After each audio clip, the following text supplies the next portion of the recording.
सतगुरु मिले सब दुख आँखों रोय, चरणों पर शीस धरूं कहूं जो कहनी हो। कबीर साईं मिलेंगे पूछेंगे कुशलात, आदि अंत की सब कहूं अपने दिल की बात। गुरु जी तुम ना भूलियो चाहे लाख लोग मिल जाही, हमसे तुमको बहुत है तुमसे हमको नहीं। कबीर तुम्हारे विसारे क्या बने, मैं किसकी शरण में जाऊं। शिव ब्रंच मुनि नारदा तिनके हृदय न समाऊं। अब गुण किए तो बहुत किए करत न मनिहार, बावे बंदा बख्श दियो बावे गर्दन उतार। अब गुण मेरे बाप जी बख्शो गरीब नवाज, जो मैं पूत कपूत हूँ बहुर पिता को लाज। मैं अपराधी जन्म का नक्सिक बरे विकार, तुम दाता दुख भंजना मेरी करो संभार। सूरत करो मम साइया हम हैं भवजल माही, आपे ही बह जावेंगे जो तुम न पकड़ोगे बाण। बंदी छोड़ दयाल जी तुम तक हमारी दौड़े, जैसे काग जहाज का अब सूजत और न ठोर।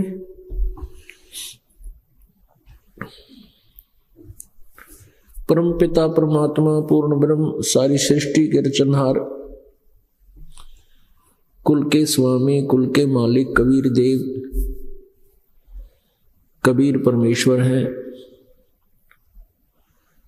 हम सभी प्राणी उसी परमात्मा की संतान है, उन्हीं की आत्मा है। हम सभी सतलोक में रहा करते थे, सचखंड में रहते थे। वहां पर ऐसी ही सृष्टि है जैसी यहां पर है,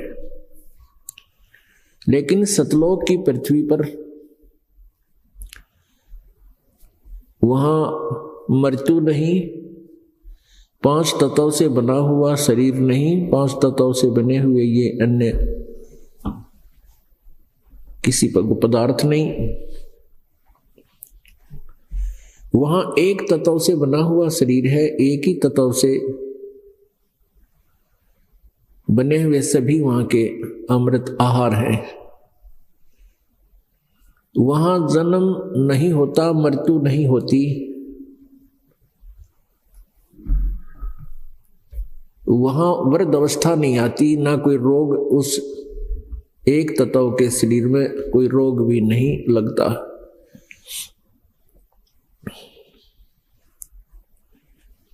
हम सभी वहां रहा करते थे। हम अपनी कमजोरी के कारण सतलोक में जो हमने गलती की उसका दंड हमें ये मिला कि हम सतलोक से निष्कासित कर दिए गए।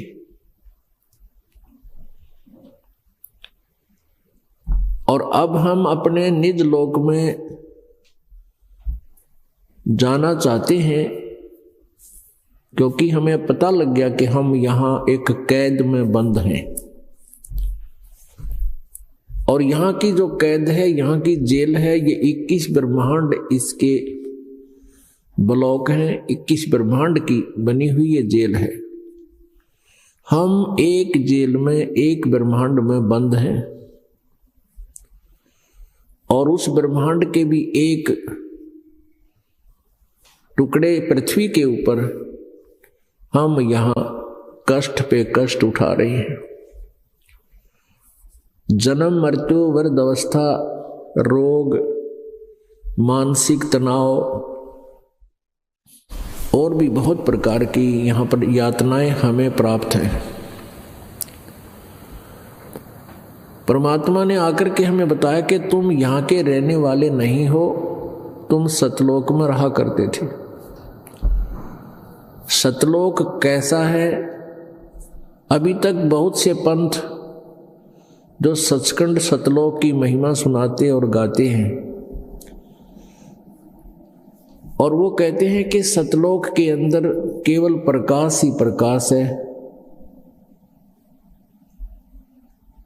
वहां और कुछ नहीं है। वहां सतपुरुष, वो सतपुरुष भी कहते हैं, सतपुरुष को निराकार बताते हैं। और जीवात्मा जब यहां से जाती है तो वहां जो मोक्ष प्राप्त कर लेती है वो सतपुरुष के उस प्रकाश में समा जाती है, जैसे बूंद समुद्र में समा जाती है।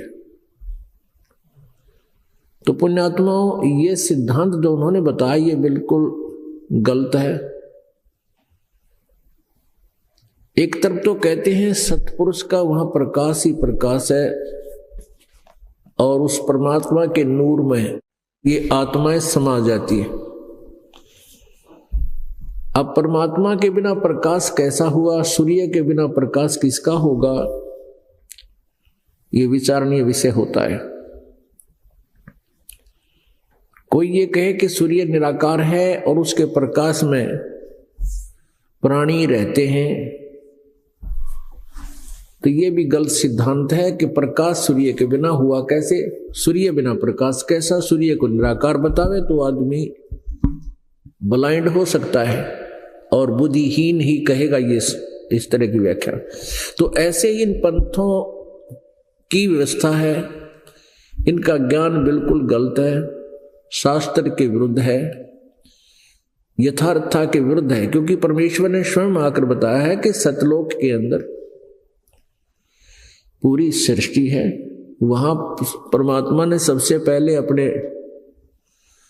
वचन से 16 द्वीप बनाए, उसके बाद परमात्मा ने 16 पुत्रों की उत्पत्ति की एक ही वचन से। उसके उपरांत परमेश्वर ने हम सभी को वहां, सभी आत्माओं को अपने ही वचन से, अपने ही शरीर से उत्पन्न किया और हम वहां रहा करते थे। वहां से फिर हम यहां गिरे अपनी गलती से। तो परमात्मा साकार है, सशरीर है और उसका वास्तविक नाम कबीर है। वो कबीर परमात्मा सतलोक से चलकर यहां आए, अपने यथार्थ ज्ञान को बताया, अपनी यथास्थिति से परिचित कराया और एक अमृत ज्ञान, कबीर वाणी, सच्चिदानंद घन ब्रह्म की वाणी हमें लिपिबद्ध करवा कर देंगे। उस परमेश्वर ने हमें आकर के यहां समझाने की चेष्टा की कि तुम जिस लोक में रह रहे हो ये लोक आपका नहीं है, ये आपका ठिकाना नहीं है। आप सतलोक में रहा करते थे और वहां से यहां आकर के तुम कितना कष्ट उठा रहे हो। कोई पशु बिना है, कोई पक्षी बिना है। मनुष्य जीवन में भी आप बिल्कुल सुखी नहीं हो। परमेश्वर कबीर जी ने अपनी अमृत वाणी में हमें समझाने की चेष्टा की है। मन तू चल रे सुख के सागर, जहां शब्द सिंधु रत्नागर। मन तू चल रे सुख के सागर, जहां शब्द सिंधु रत्नागर। अब सुख के सागर को डिफाइन करते हैं। सतलोक को सुख सागर कहा है। सतलोक का अर्थ होता अविनाशी स्थान, अविनाशी धाम। इसको शाश्वतम स्थानम गीता जी अध्याय नंबर 18 के श्लोक नंबर 62 में कहा है। गीता ज्ञानदाता कहता है कि अर्जुन तू सर्वभाव से उस परमेश्वर की शरण में जा। यानी गीता ज्ञानदाता से कोई और परमेश्वर है। परमेश्वर का अर्थ होता है परम ईश्वर, ईश्वर से भी परम। तो कहते उस परमेश्वर की शरण में जा जिसकी कृपा से तू परम शांति को तथा शाश्वतम स्थानम, सनातन परम धाम, शाश्वतम स्थानम का अर्थ होता है जो सदा रहने वाला स्थान हो, उसको प्राप्त होगा। पुण्यात्माओं, हम गीता जी को पढ़ा करते थे, प्रतिदिन उसका स्वाध्याय भी किया करते थे, लेकिन पवित्र श्रीमद् भगवत गीता जी के गूढ़ रहस्यों से हम परिचित नहीं थे। परमेश्वर कबीर जी के ज्ञान से उस अज्ञान का मोतियाबिंद हट गया, ऑपरेशन हो गया, और अब हम परमेश्वर की रोशनी से, परमेश्वर के ज्ञान की रोशनी से हम इन सदग्रंथों के गूढ़ रहस्यों को ढूंढने में सफल हुए। गीता ज्ञान दाता ये ब्रह्म है, ये काल है। इसने श्री कृष्ण जी के शरीर में प्रवेश करके प्रेत की तरह ये ज्ञान बोला, और परमेश्वर कबीर जी ने इस ज्ञान का पहले ही जो अनुवाद सही किया हुआ था, पहले ही बता रखा था, लेकिन हम समझ नहीं सके क्योंकि हमारे पूर्वज जो थे वो अशिक्षित थे, अक्षर ज्ञान नहीं था, और जो संस्कृत भाषा जानने वाले थे वो एक ही वर्ग था और अन्य को संस्कृत पढ़ने का अधिकार नहीं था। जिस कारण से परमेश्वर ने जो ज्ञान कहा था 600 वर्ष पूर्व, उसको उन अज्ञानी ऋषि, महर्षि और गुरुओं ने हम तक नहीं आने दिया। हमें ये कहकर के मिसगाइड किया, भ्रमित किया कि कबीर अशिक्षित है, कबीर जी को संस्कृत भाषा नहीं आती है, पवित्र वेद और पवित्र गीता, पवित्र 18 पुराण, ये सभी संस्कृत भाषा में लिपिबद्ध हैं। इसलिए कबीर जी सदग्रंथों को नहीं जानते, और हम जो कह रहे हैं वो नकली गुरु ब्राह्मण कहा करते कि हम जो बता रहे हैं ये सत्य है। तो उस समय तो उनका दाव लग गया, और वो पूरे विश्व को, यानी पूरे मानव समाज को, हिंदू समाज को इन नकली गुरुओं ने भ्रमित कर दिया। आज परमात्मा के द्वारा दिया गया वही ज्ञान सभी सदग्रंथों से मेल खाता है, और पवित्र वेद, पवित्र गीता जी, पवित्र पुराण परमात्मा के द्वारा बताए गए उस 600 वर्ष पूर्व ज्ञान के समर्थक हैं। अब इनसे हमें क्या लाभ होगा कि हम परमात्मा को पहचान सकेंगे, हम उस परमात्मा के पाने की विधि का भी निरीक्षण कर सकेंगे, और अब हम शिक्षित हैं, सदग्रंथ अनुवादित हैं। अनुवाद भले ही उन्होंने किया है जो संस्कृत भाषा के जानने वाले हैं, फिर भी गूढ़ रहस्य ऊपर आए हैं। उन्होंने बहुत सी कोशिश की है अपनी अधूरी सोच से उन सदग्रंथों के अनुवादों में गड़बड़ी करने की, लेकिन परमात्मा के ज्ञान से आज हम उनको, उनके द्वारा किए गए उस अनर्थ को हम अच्छी तरह समझ सकते हैं। उदाहरण के तौर पर गीता जी अध्याय नंबर 7 के श्लोक नंबर 18 में अनुत्तम शब्द को इन्होंने अति उत्तम अर्थ कर दिया। किन्होंने? जिन्होंने गीता जी का अनुवाद किया हुआ है इस दास से पूर्व। उनकी बुद्धि यहां तक अड़ी रही कि ये परमात्मा अपने से और किसके विषय में कह सकता है, और अपनी साधना को अनुत्तम नहीं बता सकते, इसलिए अनुत्तम का अर्थ उन्होंने अति उत्तम कर दिया। जहां से पूरी गीता का भाव ही बदल गया। अगर यहां वो अनुतम का अर्थ अनुतम लिख देते, यानी व्यर्थ लिख देते, घटिया लिखते, तो पाठकों की जिज्ञासा बढ़ती कि भी परमात्मा ने, भगवान ने जो गीता बोल रहा है, उसने अपनी साधना को अनुतम क्यों बताया, फिर वो उत्तम साधना कौन सी है। जब इन्होंने अनुतम का अर्थ ही अति उत्तम कर दिया तो श्रद्धालु पाठक इस बात पर ज्यादा जोर नहीं दे सके अपने दिमाग पर, उन्होंने यही मान लिया अनुत्तम माने अति उत्तम ही होता होगा, क्योंकि परमात्मा अपने से अतिरिक्त किसके बारे में अनुत्तम कहे, यह बात न्यों बिगड़ी। गीता जी अध्याय नंबर 18 के श्लोक नंबर 66 में गीता ज्ञान दाता कहता है, अर्जुन यदि तूने उस परमेश्वर की शरण में जाना है तो सर्वधर्मान परित्यज्यमाम, मेरे सतर की जो साधना है तूने की है, उन सभी धर्मान यानी धार्मिक पूजाओं को परित्यज्यमाम मेरे में छोड़ दे, मुझ में छोड़, मुझे दे दे, एकम शरणम व्रज। फिर एकम माने जिसके बराबर दूसरा ना हो, अद्वितीय। फिर उस एकम माने अद्वितीय यानी उस परमेश्वर की शरण में, व्रज माने जा। सर्वधर्मान परित्यज्यमाम एकम शरणम व्रज, अहम तवा सर्व पापेभ्यः मोक्षामि मा शुच। गीता ज्ञानदाता कहता है कि सभी मेरे सतर के जितने भी धार्मिक अनुष्ठान तूने किए हैं, कौन कौन से हैं, ब्रह्म सतर के, ब्रह्म कहो चाहे काल कहो, ब्रह्म सतर के जो साधना है ओम नाम का जाप है, और ये पांचों यज्ञ हैं।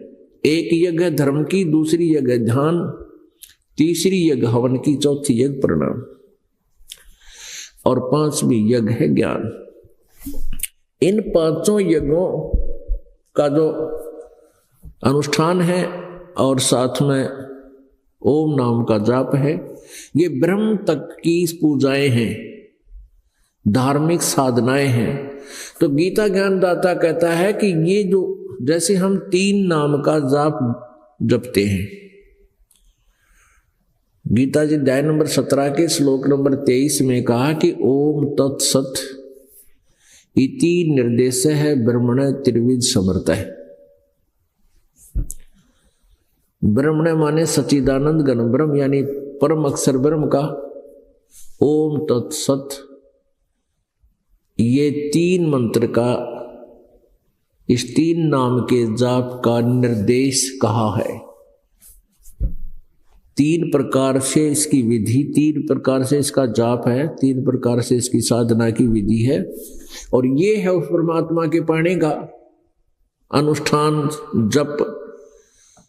अब उसमें ओम नाम तो क्लियर है, ये ब्रह्म का जाप है, और तत् और सत ये सांकेतिक शब्द हैं। ये तत् जो मंत्र है ये परब्रह्म का जाप है, अक्षर पुरुष का, और ये गुप्त है, सांकेतिक है, ये दास बताएगा, तत् नहीं। तत् तो एक संकेत है, उसका कोड वर्ड है, और वास्तविक मंत्र कोई और है। और सत ये परम अक्षर ब्रह्म का, जो गीता जी अध्याय नंबर 8 के श्लोक नंबर 3 में, जिसके विषय में कहा है गीता ज्ञानदाता ने, अर्जुन ने पूछा था 8वें अध्याय के प्रथम मंत्र में कि अर्जुन, हे भगवान, आपने 7वें अध्याय के 29वें मंत्र में जिस तत्व ब्रह्म के बारे में जानकारी दी है, तो वो तत्व ब्रह्म कौन है, क्या है? उसका उत्तर दिया है 8वें अध्याय के 3रे श्लोक में गीता जी में कि परम अक्षर ब्रह्म है। तो ये सत जो मंत्र है ये परम अक्षर ब्रह्म का है। तो यहां गीता ज्ञानदाता 18वें अध्याय के 66वें श्लोक में कहता है कि तूने उसकी शरण में जाना है तो ओम नाम का जो जाप और 5 यज्ञ ये मुझ में छोड़ दे। सर्वधर्मान परित्यज्य माम, मेरे सतर की। जितनी भी धार्मिक पूजाएं हैं वो मुझ में छोड़। एकम शरणम व्रज, एकम माने जिसके बराबर दूसरा ना हो, अद्वितीय, सर्वशक्तिमान, उस एकम उस सर्वशक्तिमान परमात्मा की शरण में व्रज माने जा। और इन सभी अनुवादकर्ताओं ने गीता जी का जो अनुवाद इन्होंने किया इस दास से पहले, उन्होंने सबने व्रज माने आजा कर दिया, आना, जबकि व्रज का अर्थ जाना होता है। तो ऐसे उन अज्ञानियों ने भले ही सदग्रंथों के अनुवादों में कुछ अनर्थ किए हैं, लेकिन हम परमेश्वर के इस तत्व ज्ञान की रोशनी से हम उनके द्वारा किए गए अनुवादों के अनर्थों को भी अब ठीक शुद्ध करके हम इन पवित्र सदग्रंथों को अच्छी प्रकार समझ सकते हैं। पुण्यात्माओं, ये इतने मजहब बन गए, भिन्न भिन्न प्रकार के पंथ बन गए, भिन्न भिन्न प्रकार के ये समुदाय बन गए। ये किस कारण से बने? क्योंकि हम परमात्मा के यथार्थ ज्ञान से परिचित नहीं हुए। और जब तक मानव समाज स्वयं परिचित नहीं होगा तब तक अज्ञानी संत महंत, ये नकली महर्षि ऋषि गुरु ब्राह्मण, ये हमें भ्रमित करते रहते हैं। जब हमें कंप्लीट नॉलेज हो जाएगा, कंप्लीट ज्ञान होगा, पूर्ण ज्ञान होगा इस भगवान के बारे में, फिर हम किसी से भ्रमित नहीं होंगे, तभी हमारी भक्ति प्रफुल्लित होगी। अन्यथा हम ठीक भक्ति करते हुए किसी दूसरे के द्वारा भ्रमित होकर के उस मार्ग को त्याग कर हम कुमार्ग पर चल पड़ते हैं। जैसे मार्ग में रास्ता वे, तो हमने जाना चाहिए था अपने मार्ग पर, लेकिन रास्ते में किसी ने बता दिया कि ये रास्ता तुम्हारे घर नहीं जा रहा, ये तुम्हारे नगर का नहीं है, वो तो इधर जाइए। तो उस नालायक ने आप जी को गलत दिशा दे दी और आप अपने घर ना जा करके विपरीत दिशा में बहुत दूर चले गए। अब सभी पंथों के जितने भी श्रद्धालु हैं वो परमात्मा पाने के लिए ही वो उन गुरुओं के पास गए हैं, लेकिन वहां जाकर के वहां सभी एक ही जैसा विचार रखते हैं, तो फिर किसी को कोई शंका नहीं होती। अब वो साधना गलत कर रहे हैं, अर्थात वो परमात्मा के पाने वाले मार्ग पर नहीं चल रहे हैं, उनका मार्ग गलत हो चुका है। उनसे प्रार्थना की जाती है कि आप जी गलत साधना करके अपना जीवन व्यर्थ कर रहे हो। तो वो भोली आत्माएं क्या कहती हैं कि हमने 30 वर्ष हो गए ये पूजाएं करते, अब हम इनको कैसे त्यागें, हमारा तो जीवन ही चला गया। तो उनसे प्रार्थना है कि जैसे आप जी हिसार से दिल्ली जाना चाहते हो, हिसार शहर से दिल्ली जाना चाहते हो और आपको किसी ने गलत मार्ग दर्शन कर दिया और आप पटियाला पहुंच गए। अब पटियाला से आगे संगरूर पहुंच गए, संगरूर पटियाला इस साइड में पहुंच गए, आप लुधियाना तक पहुंच गए। अब वहां कोई आपसे कहे कि भी आप कहां जा रहे हो, आप कहते हो हम दिल्ली जा रहे हैं। इधर दिल्ली जाने का कौन सा रास्ता, आप तो लुधियाना जा रहे हो, कहां से आए हो, हिसार से।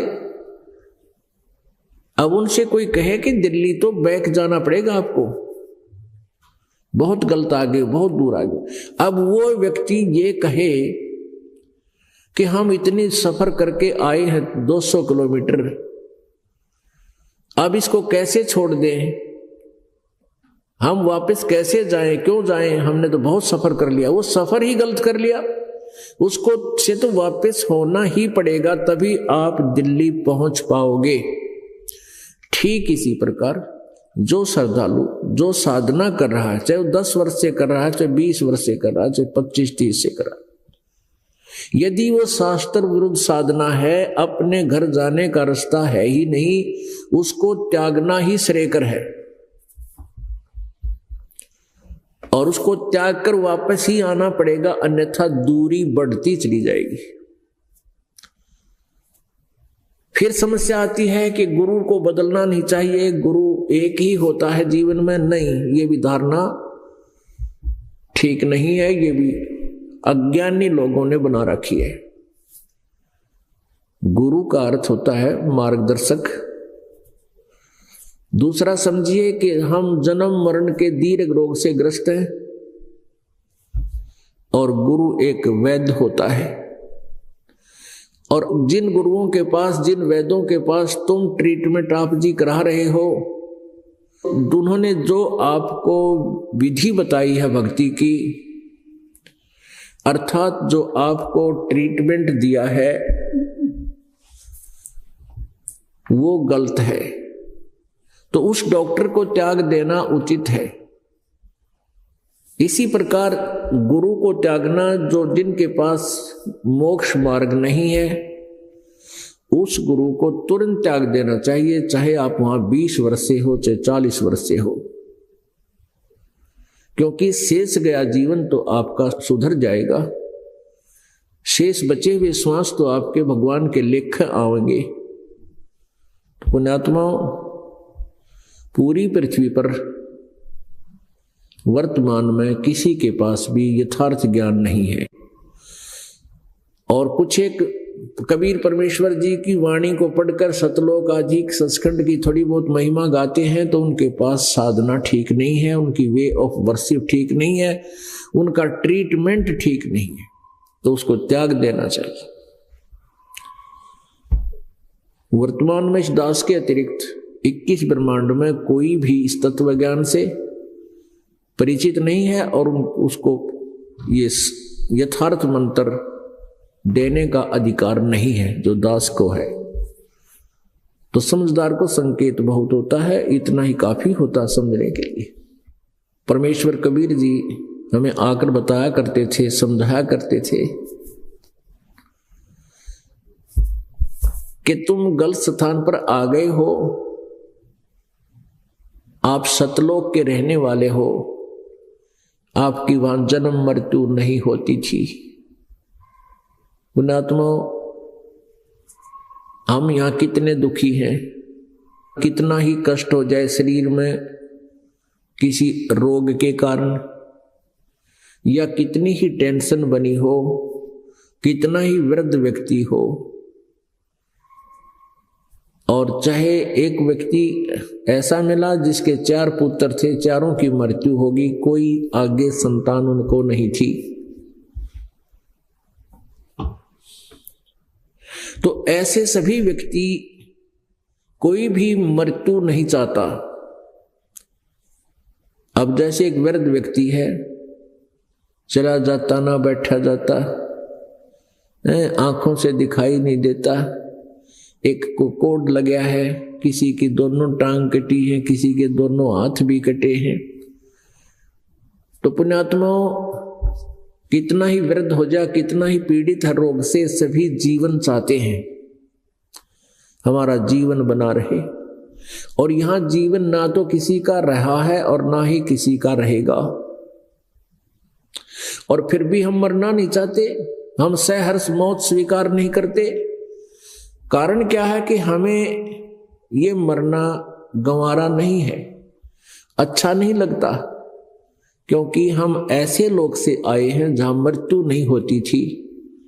हमें बुढ़ापा भी अच्छा नहीं लगता, क्योंकि हम ऐसे लोग में रहा करते थे जहां वृद्ध अवस्था नहीं होती। ये देखा होगा, बड़े बड़े राजनेता बूढ़े हो जाते हैं, फिर वो प्लास्टिक सर्जरी कराते हैं युवा बना रहने के लिए, और बालों में काला पॉलिश लगाते हैं युवा दिखने के लिए। ये मन की वृत्ति है, ये आत्मा स्वीकार नहीं करती वृद्ध होना, आत्मा स्वीकार नहीं करती मृत्यु होना, क्योंकि ये ऐसे लोक में रहा करते थे जहां ना मृत्यु होती थी ना वृद्ध अवस्था आती थी। पुण्यात्माओं, हम यहां महादुखी हैं, और इतने दुखी हैं कि हम एक दूसरे को देखकर ही राहत महसूस कर लेते हैं। एक समय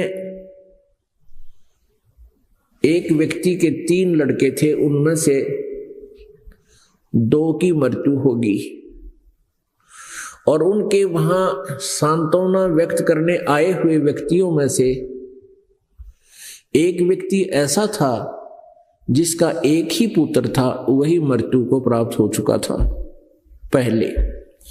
तो जिसके 3 पुत्रों में से 2 की मृत्यु हो चुकी थी, उसको सांत्वना देने आए हुए व्यक्ति ये उदाहरण देने लगे कि देख भाई, आपका तो एक पुत्र तो बच गया, इस बेचारे का देखो एक इकलौता पुत्र था और वही प्रभु को प्यारा हुआ। तो जिसके 2 पुत्र मर गए, एक शेष बचा हुआ है, उसने राहत की सांस ली, उसने अपने आप को सुखी मान लिया इस दृष्टिकोण से कि भगवान शुक्र मेरा एक तो जीवित है, इसका तो एक था वही मर गया। अब ये राहत उसने महसूस तो कर ली, क्या वो दोनों पुत्र जीवित हो गए? ये क्या राहत मिली उसको, क्या सुख हुआ? जिस दुख से वो पीड़ित था वो दुख तो एज इट इज है, परंतु हम दूसरे से तुलना करके अपने आप को उससे कम दुखी मान लेते हैं और इसको सुख कहते हैं। परमात्मा कहते हैं झूठे सुख को सुख कहे, झूठे सुख को सुख कहे, ये मान रहा मन बोधे, ये सकल बिना काल का, कुछ मुख में कुछ गोद। हे परमात्मा, अब क्या बताते हैं कि इस झूठे सुख ने सुख मान रहा है, अरे ये मान रहा मनमोद। एक पुत्र हो गया 10-12 वर्ष की शादी के उपरांत, 10-12 वर्ष शादी को हो गए थे विवाह को, तब उनका पुत्र की प्राप्ति हुई, खुशी मनाई, आसपास के 10-12 गांवों को बुला करके उनको पार्टी दी, बैंड बाजे बजवाए, खूब मंगल गीत गाए, और 1 वर्ष के बाद वो पुत्र मर गया, मृत्यु को प्राप्त हो गया। अब टक्कर मार रहा वो परिवार, बुरी तरह रो रहा है, इकलौता पुत्र 12 वर्ष में होया था, वो मर गया। तो पुण्यात्माओं, परमात्मा कहते हैं क्या मांगो कुछ थिर ना रहाई, और देखत नैन चला जग जाई, 1 लख पूत 1.25 लाख नाती, उस रावण के अजदी व नबाती। आप जी तो एक ही पुत्र से इतनी खुशी मना रहे हो और भूल गए भगवान को, उद्देश्य भूल चुके हो तुम। एक ही बच्चे को उसकी परवरिश के लिए उसी के ऊपर सारा डाइवर्ट कर दिया, कमाई धहा सब कुछ उसी पर लगा रहे हो, सोचते हो मेरा बच्चा जो है ना मुझे सुख देगा, आगे चल के पता नहीं क्या बन जाएगा। एक व्यक्ति का इकलौता पुत्र, और उसने HCS कर ली, HCS, और उसके SDM लगने के अपॉइंटमेंट भी आएगी, और उसी समय मृत्यु को प्राप्त हो गया। जिस बच्चे को 16-17 वर्ष पढ़ाया, सारा जीवन उस व्यक्ति ने अपने बच्चे की परवरिश और उसकी शिक्षा और उससे फिर मिलने वाले प्रतिफल पर आश्रित होकर कि मेरा बेटा SDM लगेगा और फिर मुझे सुख होगा, वो लड़का ही मर गया। अब आत्मा कहते हैं तुम अपना ठीक है बच्चे को पढ़ाओ लिखाओ, और होना जाना वही है जो उसके प्रारब्ध में है, जब तक आप परमेश्वर पूर्ण परमात्मा की शरण में नहीं आते। लेकिन उसके साथ साथ परमात्मा की भक्ति को क्यों कम कर दिया आपने, वो नागा नहीं करनी चाहिए थी। इसका सारा कुछ उदाहरण देने का एक ही जो है उद्देश्य है दास का, और यही परमात्मा ने आके बताया था कि जो क्रिया तूने मनुष्य जीवन में करनी चाहिए थी वो ना करके केवल तू यहाँ के संसारिक धंधे में उलझ गया। इसके साथ साथ परमेश्वर को याद कर, और फिर तेरे परिवार में भी सुख रखेगा, तेरे घर में भी सुख रहेगा, तेरे बच्चे भी सुखी रहेंगे। उनको भी परमात्मा के नाम पर लगा, और उनकी कोई ऐसे मृत्यु का संयोग आना है, प्रारब्ध में उनके आगे जीवन नहीं है, तो भी ये परमेश्वर कबीर जी, यदि आपके बच्चे भक्ति पर लगे हुए हैं, भक्ति के उद्देश्य से उनकी जीवन को, उनके जिंदगी को बढ़ा देता है, आयु वृद्धि कर देता है, लेकिन करता उन्हीं की है जिनकी सच्चे दिल से परमात्मा के भजन के लिए ही डिमांड हो, एक्सटेंशन ऑफ लाइफ की। तो हम अपने बच्चों को भी भगवान की भक्ति में जोड़ें, बच्चों को अच्छी शिक्षा दें कि बेटा मिलेगा किस्मत, आपका भाग्य मिलेगा, और यदि तेरे भाग्य में नहीं है तो भी इस भक्ति से, कबीर परमेश्वर की कृपा से आपको वस्तु अवश्य मिलेगी जिसकी तुझे आवश्यकता होगी, जो परमात्मा महसूस करेंगे कि इस बच्चे को इस चीज की आवश्यकता है। तो इस प्रकार हम परमात्मा से दूर हो गए, इसलिए ये सब उदाहरण दिए जा रहे हैं, क्योंकि आत्मा संसार में रहते हैं, हमारी प्यारी आत्माएं परमात्मा की, उपदेश भी ले लिया है, लेकिन समाज के लोगों में और भक्तों में दिन और रात का अंतर होता है। जहां भी एक भक्त जाता है रिश्तेदारी या किसी और मित्र प्यारों के पास, तो वहां उसको क्या सुनने को मिलता है, क्या देखने को मिलता है, जो परमात्मा के मार्ग से विपरीत है, और जिसको हम पहले भी कर रहे थे, तो अब भी ये मन उस मार्ग को तुरंत स्वीकार कर लेता है। और यदि आप सत्संग में नहीं आओगे, घर पर भी विचार नहीं करोगे, सत्संग सीडी नहीं सुनोगे, तो संसार की उस भूल भुलैया में तुम फिर भी भूल जाओगे, भ्रम जाओगे। इसलिए सत्संग में आते रहने से ये परमात्मा का मार्ग ताजा बना रहता है और संसार का रंग आप पर नहीं चढ़ेगा। इसलिए परमात्मा ने आकर के ये ज्ञान दिया और हमें बताया कि तुम जहां रहते थे उस स्थान को छोड़ आए हो जो जहां पर ये सुख था, या तुम इस झूठे सुख को सुख मान रहे हो। रावण के 1 लाख पुत्र थे, 1.25 लाख रिश्तेदार थे, एक से एक महाबली, बड़ा सेठ साहूकार, और सत भक्ति ना करने से, हालांकि रावण भी भक्ति करता था और इस तमोगुण भगवान शिव का पुजारी था और इतनी साधना करता था कि आज का कोई व्यक्ति शिव जी की ऐसी पूजा नहीं कर सकता। उसके उपरांत भी उसको क्या मिला? सर्वविदित है। परमात्मा यही कहना चाहते हैं कि तुम कौन राम का जपते जापम और ताते कटे न यतीनु तापम। अब रावण ने क्या साधना की थी? खड़ा होकर के एक पैर पे काफी देर तक कैलाश पर्वत पे बहुत समय तक साधना की भगवान शिव को प्रसन्न करने के लिए, और अपना यहां से गर्दन भी काट दी 10 बार भगवान शिव ने वापस भी दे दी। लेकिन जिस उद्देश्य के लिए हमें भक्ति करनी चाहिए थी वो ज्ञान रावण को प्राप्त नहीं था। उसने उस झूठे गुरु पर विश्वास किया जिसने वेदों में शिव जी को सर्वोपरि भगवान बता दिया, तमोगुण शिव को। और रावण ने अपने गुरु के वचनों पर विश्वास किया और उसके आधार से दृढ़ साधना की, लेकिन फिर भी दुर्गति को प्राप्त हुआ। तो यहां बताना चाहते हैं परमात्मा के रावण के 1 लाख पुत्र थे, सत साधना ना करने से उस रावण का कोई ज्योति जगाने वाला नहीं रहा, यानी कुल नाश हुआ। 60,000 पुत्र राजा सगड़ के थे, सत साधना ना करने से, कपिल मुनि के श्राप से 60 के 60,000 नष्ट हुए। परमात्मा हमें याद दिलाते हैं कि तुम इस संसार में क्या सुख चाहते हो। तुम पुत्रों का सुख मान लिया, पुत्रियों का मान लिया, ये तो तुम्हारा संस्कार है।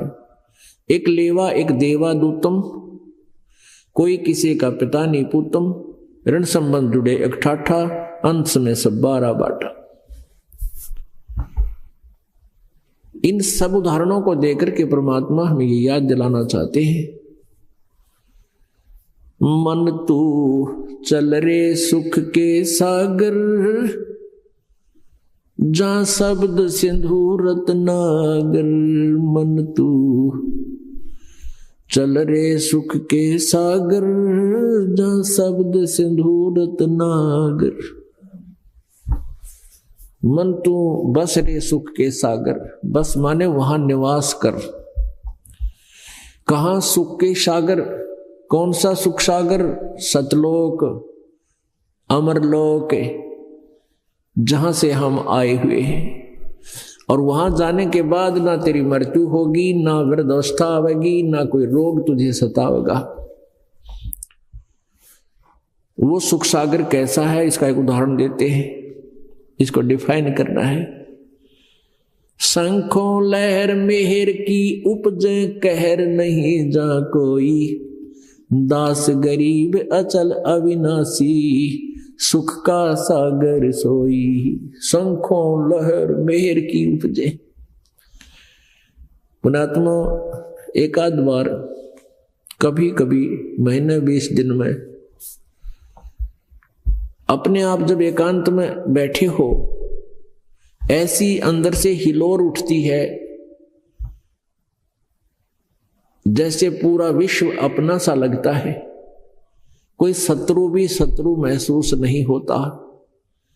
तो वो मेहर की लहर आई थी, बहुत आनंद होता है। उस आनंद का वर्णन किया नहीं जा सकता जो उस समय होता है, लेकिन वो होती है अक्षणिक, थोड़ी सी देर रहता है, उसके तुरंत बाद वही बातें, वही विचार, वही उठापटक शुरू हो जाती है। ऐसे कर दूंगा, वैसे कर दूंगा, वो नुकसान हो गया, वो फलाना हो गया, उसको ऐसा करूंगा। तो यहां परमात्मा हमें याद दिलाते हैं कि वहां सतलोक के अंदर ये कहर की लहर रही है, जो हर समय हमारे साथ जो कहर की लहर रहती है, या अर्थात या टेंशन बनी रहती है। जिसके पास धन नहीं है वो तो वैसे ही दुखी, क्योंकि जो भक्ति नहीं करते उनके विचार, उनके विषय में कहा जा रहा है। और जिनके पास धन है वो महादुखी, जिनके संतान नहीं है वो दुखी, और जिनका संतान है वो महादुखी। लेकिन हम दुख की डेफिनेशन भूल चुके हैं। अभी आपको बताया था, हम इसी तरह एक दूसरे को देखकर राहत महसूस करके इसी को सुख मान रहे हैं। इस 21 ब्रह्मांड में सुख नाम की चीज नहीं, सपने में भी सुख नहीं है प्राणी को, जागृत में तो होना ही कहा। तो यहां परमात्मा बताते हैं, शंखों लहर मेहर की उपजे, और कहर नहीं जा कोई।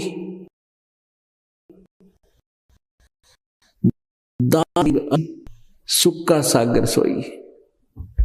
शंखों लहर मेहर की उपजे, जहां पर शंख नील पद्म शंखों, सदा ही सुख, आनंद ही आनंद। और सुख का सागर जैसे समुद्र होता है, उसमें जल ही जल दिखाई देता है।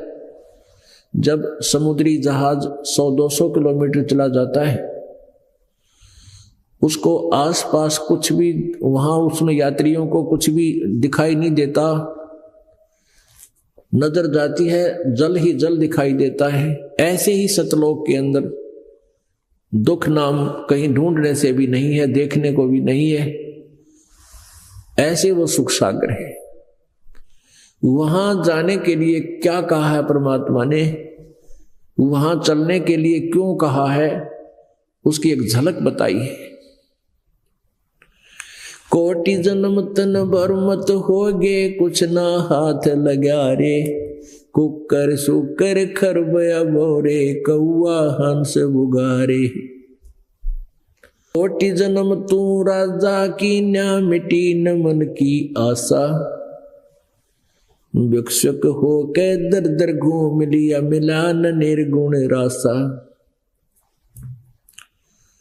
इंद्र कुबेर ईश की पदवी, ब्रह्मा वर्ण धर्म राया। विष्णुनाथ के पुर को जाके तू फिर भी उल्टा आया। असंग जन्म तन मर्त्या होगे जीवित क्यों न मरे रे। द्वादश मद महल मठ बोरे बहुर न देह धरे रे। दोजक बहिष्ट सभी तै देखे राजपाट के रसिया।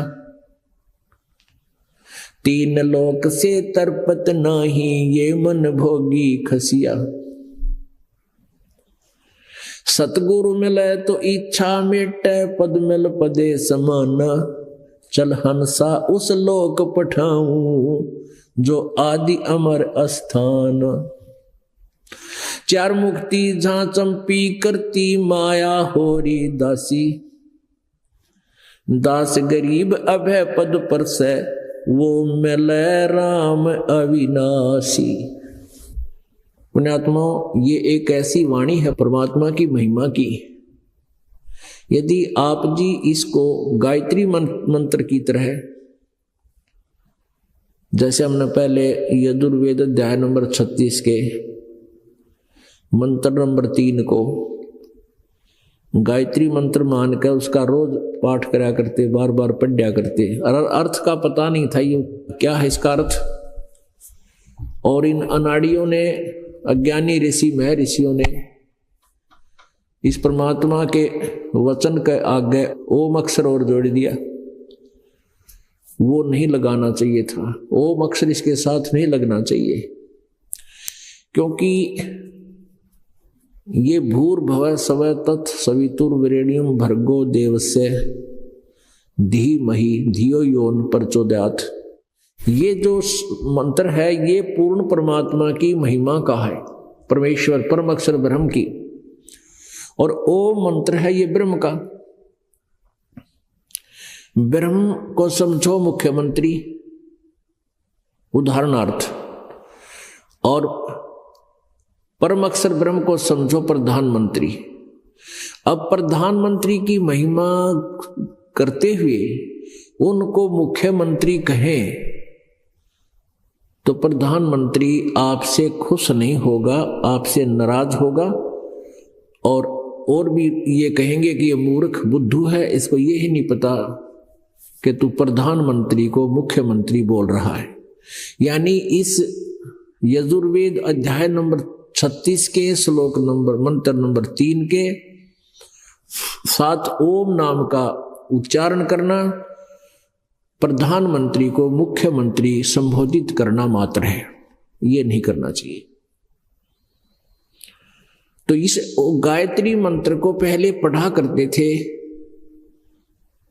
गायत्री का अर्थ होता है जो गायन, परमात्मा के विषय में जो गायन है उसको, उसकी महिमा का गुणगान करना गायत्री बोलते हैं। तो उस तरह जैसे हम उसका रट्टा लगाते थे, उससे मोक्ष नहीं था, केवल एक धार्मिक अनुष्ठान, धर्म यज्ञ का लाभ मिलता था। तो वो तो है ही भगवान की महिमा का, वो तो मंत्र अलग है। वो तो एक ये जानकारी दे रहा है कि परमात्मा ऐसा है, परमात्मा हमें सद्बुद्धि दे, भगवान स्वयंभू है, वो तीनों लोकों से पार है।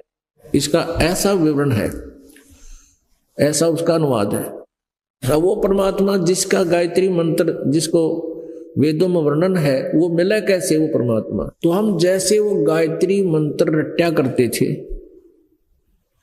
उसके भावार्थ से भी इतना कोई खास प्रभाव नहीं पड़ता था, सुना सुनाया करते। ऐसे कहने का भाव यह है कि ऐसे इस मंत्र को, ऐसे इस वाणी को जो दास ने अभी आपको सुनाई है, इसको याद रखो। एक बार दिन में अवश्य इस बात पर विवेचन कर लो कि कोट जन्म तन भ्रमत होगे, परमात्मा कह रहे हैं। परमेश्वर कबीर जी ने गरीबदास साहिब जी को अपने से परिचित करवाया था, उनका ज्ञान योग खोल दिया था।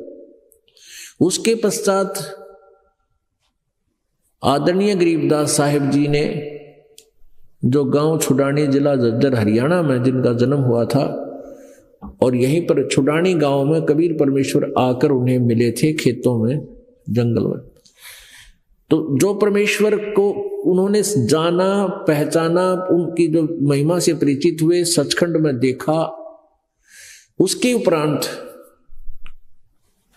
गरीबदास साहिब जी ने परमात्मा के द्वारा दिए गए ज्ञान को इस प्रकार बताया। कोटि जन्म तन भरमत हो गए, कुछ ना हाथ लग्या रे, और कुकर सुकर खरबा बोरे, कौआ हंस बगारे।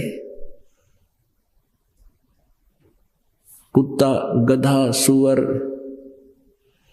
और ना जाने कितने अन्य पशु पक्षियों की शरीरों में तू कष्ट उठाया तूने, क्यों? क्योंकि आपको तत्व ज्ञान ना मिला, यथार्थ भक्ति मंत्र नहीं मिला, परमात्मा के पाने की साधना ठीक ना मिली, जिस कारण से आप अभी तक भटक रहे हो। और इस संसार में चाहे आज कोई प्रधानमंत्री बना है, चाहे राष्ट्रपति बना है, और चाहे पूरा पृथ्वी का पति बना है, वो प्राणी अपने पूरे जन्मों के संस्कारों से ही आज वो अपने पुण्यों को वहां प्राप्त कर रहा है। और जब पुण्य समाप्त हो जाएंगे, वो ना प्रधानमंत्री बन पाएगा, ना वो कोई मुख्यमंत्री बन पाएगा, ना राष्ट्रपति रहेगा। और सत भक्ति ना करने से नेक्स्ट जीवन में कबीर परमेश्वर जी कहते हैं, कबीर हरि के नाम बिना ये राजा रसब होवे, मिट्टी लदे कुम्हार के घास न डाले कोई। अब पुण्यात्माओं, जब राजा भी गधा बनेगा यानी पशु योनि में जाएगा, जिसको हम सुप्रीम पावर मानते हैं, तो अन्य जनता का क्या होगा? इन उदाहरणों से हमने प्रमाण लेना चाहिए और शिक्षा लेनी चाहिए। इन प्रमाणों से परमात्मा हमें यही बताना चाहते थे कि जब राजा ही पशु बनेगा तो तुम्हारी क्या स्थिति होगी, तुम्हारी क्या औकात है, क्या बुनियाद है। और जो ऋषि महर्षि साधना किया करते थे, वो साधना गलत थी, उनकी सही नहीं थी, मोक्ष मार्ग नहीं था, वो भी पार नहीं हुए, वो भी यही 84 लाख योनियों में रहे। सुखदेव ने 84 भुगती बना पजावे खरवो, तेरी क्या बुनियाद प्राणी तू पेंडा पंथ पकड़वो। सुखदेव जैसे महर्षि को भी 84 लाख योनियों में भटकना पड़ा, गधा बना पजावे खरवो। पजावा होता है कि जहां पर ये कुम्हार लोग ईंटें पकाते हैं, और वहां वो ईंटें पकाने में जो ईंधन प्रयोग होता है, उससे जो राख बनती है, उसको कहीं और नहीं उठा कर ले जाता कुम्हार, नेक्स्ट टाइम उसके ऊपर ही और अपना वो पकने के लिए ईंटें वो व्यवस्था करता है। उसको पजावा वो धीरे धीरे बहुत ऊंचा हो जाता, 20, 30, 40 फुट ऊंची वो राख का ढेर बनता चला जाता है। तो गधा बन करके कहते हैं, सुखदेव ऋषि थे सुखदेव जी, सुखदेव ने 84 भुगती बना पजावे खरवो। 84 लाख योनियों में कष्ट उठाया उस महर्षि सुखदेव जी ने। और बना पजावे खरवो, खर माने गधा, उस पजावे पर खर बना, गधा बना, और वहां कष्ट उठाया, ईंटें ढोई। तेरी क्या बुनियाद प्राणी तू पेंडा पंथ पकड़वो। जब सुखदेव जैसे महर्षि ने के साथ यह दुर्गति हुई उस साधना के करते हुए भी, और तेरी क्या बुनियाद प्राणी। आप तो एक सिंपल मैन हो कि कभी कोई मंगलवार ने सवा का प्रसाद बैठ दिया, 100 रुपये का, कि तो 6 महीना माता धो के आया, कि तो तीर्थ पर घूमया। तीर्थ तू तो कुछ कर भी नहीं रहा, तेरी क्या दुर्गति होगी जो साधना कर रहे हो। एक बार गीता का कोई पाठ भी कर लिया, मान ले कोई ईसा भी धर्म पुण्यात्मा है। कोई गायत्री मंत्र का भी रट्टा लाता है, कहता मैंने 1 लाख गायत्री जाप कर दिए, वो भी कर लिए, फिर भी 84 लाख योनियां तैयार हैं, फिर भी ये कष्ट ज्यों का त्यों रहेगा, क्योंकि वो सच साधना न्यारी है। और वो परमात्मा कबीर जी ने बताई है, हरिसाज दास के पास है, इस पृथ्वी पर किसी के पास नहीं। ये अभिमान ना समझना, ये सच्चाई है। तो यहां परमात्मा यही बताना चाहते हैं कि जब कबीर हरि के नाम बिना राजा रस्सब हो, रस्सब माने गधा खच्चर, अच्छा ज्यादा वजन डाला जाता जिस पर भारा खच्चर, कहते हैं कबीर हरि के नाम बिना, यानी परमात्मा अपनी महिमा बता रहे हैं कि हरि नाम माने हरि का नाम यानी सत्य भगवान का सच्चा मंत्र, उसके बिना ये राजा रस्सब हो और मट्टी लदे कुम्हार के घास न डाले कोई। पुणात्माओं, इन कथाओं से आपको भय लगना चाहिए। और डर किसको लगेगा? जिनका जो है आत्मा जाग चुकी है, जिनके ऊपर नशा नहीं है तीनों गुणों का, त्रिगुणमयी माया का जिसके ऊपर प्रभाव कम हो गया है, उसी को भय लगेगा। इतना डर लगेगा कि भक्ति बहुत करेगा वो प्राणी इस जन्म मरण के रोग से छूटने के लिए। क्या बताते हैं? कोट जन्म तन भरमत हो गए, कुछ ना हाथ लग्या रे। राजा जैसे आपको बहुत से प्रमाण देते हैं। पीछे एक आंध्र प्रदेश के मुख्यमंत्री जी, कितनी उसकी उम्मीद थी, कितनी आशाएं थी, हेलीकॉप्टर क्रैश हो जाने से मृत्यु को प्राप्त हुआ। अब कितनी आशाएं थी, अब क्या बना होगा? जो भक्ति नहीं करते, परमात्मा ही कहता है कबीर हरि के नाम बिना वो राजा रस्सब हो।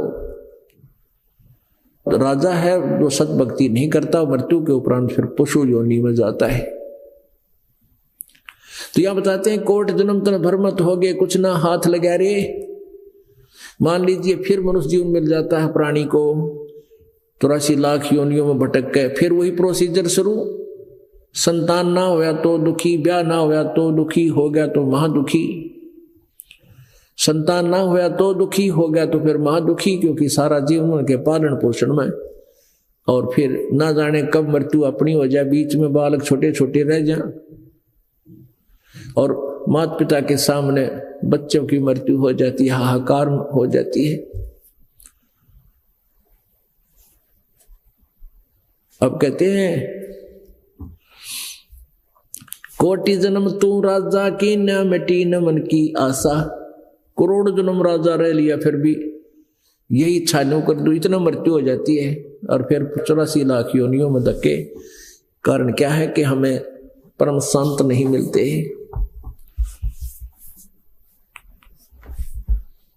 कोटि जन्म तू राजा की, न मिटी न मन की आशा। और भिक्षुकों का दर दर घूम लिया, मिला ना निर्गुण रसा। यानी ये यथार्थ मार्ग नहीं मिला आपको। रसा मीन ये यथार्थ ज्ञान में जो उलझेड़ा हो रहा है, इसके अंदर जो इन लोगों ने झंझट बना रखा है, ये यथार्थ ज्ञान तुझे मिला नहीं। पुण्यात्माओं, ऐसे ऐसे भी साधक आप रहे हो, क्योंकि आपके हृदय में आज भी परमात्मा की चाह है। तो आपने पिछले जन्म जन्मांतर में बहुत भक्ति कर रखी है, और उन्हीं पुण्यात्माओं को जो आज प्रेरित हैं परमात्मा के पाने के लिए, उनकी प्रेरणा प्रबल है, तो वही परमात्मा पाएंगे। क्योंकि वो भटक रहे हैं, यहाँ नहीं तो वहाँ, वहाँ नहीं तो वहाँ। जहां भी उनको कोई संत की महिमा चर्चा सुनती है, भागे दौड़े जाते हैं। और आप बहुत पुण्यात्मा हो जो इसे कलयुग घोर में साइंस के ऊपर ये मानव परमात्मा से दूर होता जा रहा है। ऐसे समय में आपके हृदय में परमात्मा की चाह है, तो आपके विषय में परमेश्वर ने कहा है कि साधों से ती मस्करी और चोरा नाल खुशहाल, ये मल अखाड़ा जीतेंगे युगन युगन के माल। माल माने पहलवान, रेसलर। अब रेसलर ही अखाड़े को जीतेगा, यानी वही पहलवान के साथ घुलेगा, कुश्ती करेगा और वही हार जीत उन्हीं की होगी। तो कहते हैं आप इस परमात्मा के अखाड़े के पहलवान हो और आप ही इस पाड़े को, इस अखाड़े को जीतोगे। और जो भक्ति के निकट भी नहीं है, सारा दिन ताश खेले, गप्पे मारे, फिल्म देखे, सिनेमा देखे, 2 नंबर के काम में दिन रात बर्बाद हो जाते हैं, तो वो परमात्मा कैसे पाएंगे? आप ही का नंबर आएगा। तो क्या बताते हैं, आप जी ने पहले ऐसी ऐसी भी साधनाएं की हैं। कैसे? घर त्याग दिया परमात्मा की चाह में, इतने प्रेरित हो जाते हैं इस ज्ञान से पुण्यात्माएं, और फिर वो घर त्याग कर चले जाते हैं, क्योंकि पिछले जन्म जन्मांतर से ऐसे ही हम धक्के खा रहे थे, भटक रहे थे। वही प्रेरणा आज भी हमारे मन में आती है। जंगल में चले गए, जैसा कोई गुरु मिला उससे साधना, उसे उपदेश लिया, और कहा कैसे साधना की आपने? गांव में गए, नगर में एक बार भिक्षा मांग लाए, जैसी भी सूखी रोटी आली जैसी भी मिली, गिल्ली सूखी, उनको ले आए, दोपहर ने खाए और रख दिए। वृक्ष के टांग देते थे ये साधुजन, उन कपड़े में बांध कर, सूख जाती थी गर्मियों, बिल्कुल सूख जाती थी। तो श्याम ने उन्हीं को भिगो के खा लिया और सुबह भी उन्हीं को भिगो कर खा लिया, बची हुई सूखियों को, और दूसरे दिन तीसरे दिन भिक्षा ले आए, और ताकि समय व्यर्थ ना जाए। इतनी कठिन साधना तपस्याएं तूने की, उसके प्रतिफल में क्या बने? इंद्र कुबेर ईश की पदवी, ब्रह्मा वरुण आया, विष्णुनाथ के पुर को जाके तो फिर भी उल्टा आया। ऐसी साधना करके भी आप जी क्या बने? इंद्र बन गए। इंद्र कौन है? स्वर्ग का राजा, देवताओं का राजा, जिसको देवराज बोलते हैं। और स्वर्ग यहां से 1000 गुना ज्यादा सुखी, ज्यादा ये सुविधाएं, क्योंकि ये जीव इन सुविधाओं को सुख मानता है। तो स्वर्ग के अंदर कितना सुख है, और वहां का जो राजा होगा उसको कितना सुख। इंद्र बन गए। अब इंद्र का कितना शासन काल होता है? एक इंद्र की पदवी प्राप्त प्राणी 72 चौकड़ी युग, 72 चतुर्युग तक स्वर्ग का राजा रहता है। जैसे यहां एक योजना, एक मुख्यमंत्री जो है 5 वर्ष तक रह सकता है, प्रधानमंत्री जी भी 5 वर्ष ही रह सकते हैं। वो अलग है, अगली योजना में भी आ जाए वो दूसरी बात है, बाकी उदाहरण के लिए। तो ऐसे 72 चौकड़ी चतुर्युग, एक चतुर्युग में कितने वर्ष होते हैं मनुष्य के? सतयुग, त्रेता, द्वापर, कलयुग। इन चारों युगों चतुर्युगी कहलाती है, चारों युग मिलकर। और इसमें कुल वर्ष कितने होते हैं? 43,20,000 वर्ष। एक चतुर्युग में 43,20,000 वर्ष हमारे। और ऐसे ऐसे 72 चतुर्युगी तक इंद्र का शासन काल रहता, स्वर्ग का राजा बना रहता है। पुण्यात्मा, इंद्र के साथ क्या बनेगी? एक समय मार्कंडे गोसाई, मार्कंडे ऋषि जी बंगाल की खाड़ी में तपस्या कर रहे थे।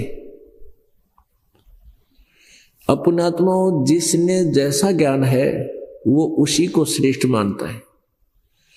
आप जी जिस भी पंथ में जाइए, उन पंथ से संबंधित अनुयायियों, श्रद्धालुओं से बात कीजिए, वो कहेंगे हमारा जो मार्ग है वो सर्वश्रेष्ठ है। और ये सभी ऐसे ही मानकर वो संतुष्ट हैं। तो ऐसे ही मार्कंडेय ऋषि जी ब्रह्म साधना करते थे ब्रह्मलोक की। जैसे श्रीमद् देवी भागवत अर्थात दुर्गा पुराण में दुर्गा ने हिमालय से कहा कि हिमालय को बताया है, राजा हिमालय को, कि आप जी और मेरी भी पूजाएं छोड़ दो, सब पूजाएं त्याग दो, त्याग देनी चाहिए जिसने मोक्ष चाहिए, और वो ब्रह्म की पूजा करे। ओम उसका नाम है, ओम नाम उसका मंत्र है, ब्रह्म की साधना करे, वही सब कुछ है और वो ब्रह्मलोक में रहता है। अब मार्कंडेय जी को यही ज्ञान था कि उस ब्रह्म की साधना कर रहा था, ब्रह्मलोक की उसने चाह थी, उसकी समाधि अर्थात उसकी जो दिव्य दृष्टि थी भक्ति की, वो ब्रह्मलोक में पहुंच जाती थी। जैसे आप साधना करते हो, जैसे आप जी ने सुना है मेडिटेशन, और ये भी सुना है कि कई कई वर्षों तक बैठे रहते थे ये समाधि लगाने वाले। वो समाधि के सांग है, ये बताऊं आपको, पहले ये डिफाइन करते हैं। समाधि क्या है? जैसे परमात्मा की चाह में आत्मा भटक रही है, कोई बाहर भटक रहा है, कोई तीर्थ पर जाता है, कोई गंगा पर जाता है, कोई जमुना पर जाता है, कोई मंदिर मस्जिद गुरुद्वारों और चर्चों में जाते हैं, क्योंकि आत्मा रुक नहीं सकती, परमात्मा की चाह में या लगी हुई है, लगी ही रहेगी जब तक वहां नहीं पहुंच जाती। तो ये जिसको भी जैसा मार्ग किसी ने बता दिया उसी तरह वो चल रहा है। कोई तो बाहर भटक रहा है, कोई शरीर में भटक रहा है। ये शरीर भी एक पूरे ब्रह्मांड का एक इसके अंदर मानचित्र है। आत्मा अंदर से जो मेडिटेशन करने वाले वो वही पुण्यात्मा करते हैं जो पहले जन्मों में भी उनकी यही प्रेरणा और प्रैक्टिस रही है। तो वो अंदर अपनी समाधिस्थ हो जाते हैं, वो किसी कमल में प्रवेश कर जाते हैं। हमारे शरीर में रीढ़ की हड्डी जो है, या बैकबोन बोलते हैं, पिछली साइड में, इस बैकबोन के अंदर की तरफ, ये रीढ़ की हड्डी बाहर की तरफ, ये अंदर की तरफ समझो, इसके अंदर ऐसा ही अलग से गैप है जैसे ये उंगली की खाल है, और इसके बीच में एक बहुत ही बारीक नाड़ी तंत्र है, और उसके ऊपर फिर मांस चिपका हुआ है। उसमें फिर ऐसे जगह जगह पर कमल बने हुए हैं, कमल जिस तरह टीवी में चैनल होते हैं। तो उन कमलों में उस समाधिस्थ होने वाला जो प्रैक्टिस कर रहा है, कोशिश कर रहा है, मेडिटेशन उसका अभ्यास बन गया, तो क्या करता है, वो किसी कमल में प्रवेश कर जाता है इत्तेफाक से, और उस कमल में यानी उसका वो चैनल ऑन हो जाता है टीवी का, और उसमें जो कार्यक्रम, नाच गाने, कोई एडवर्टाइजमेंट, जो कुछ भी खबर सबर आ रही है, उसको देखने में वो इतना प्रभावित हो जाता है, आगे से आगे देखता रहता है, यहाँ क्या होगा, वहां क्या होगा। तो ऐसे उस टीवी चैनल को देखते देखते वो बहुत समय तक बैठा रहता। वैसे ये मन ना टिकने दे एक मिनट भी आपको। ये तो ऐसे मन को चाहिए कोई और अच्छी वस्तुएं, उनको देखने में भी व्यस्त रहता है, और हमें ये ऐसे लगता है जैसे ये बड़ा तगड़ा भगत है, ये बहुत ही अच्छा अभ्यास कर रहा है और मेडिटेशन कर रहा है, बड़ा तपस्वी आदमी है। और वो तपस्वी तभी बैठ सकता है जब उसको कुछ अंदर में और चीजें दिखाई देती हैं, तो जैसे सौपन देखते हैं हम, इस प्रकार देखते देखते वो मन, ये आत्मा काफी समय तक ऊपर उन कमलों में घूमती, ऊपर के ब्रह्मांड में घूमती रहती है।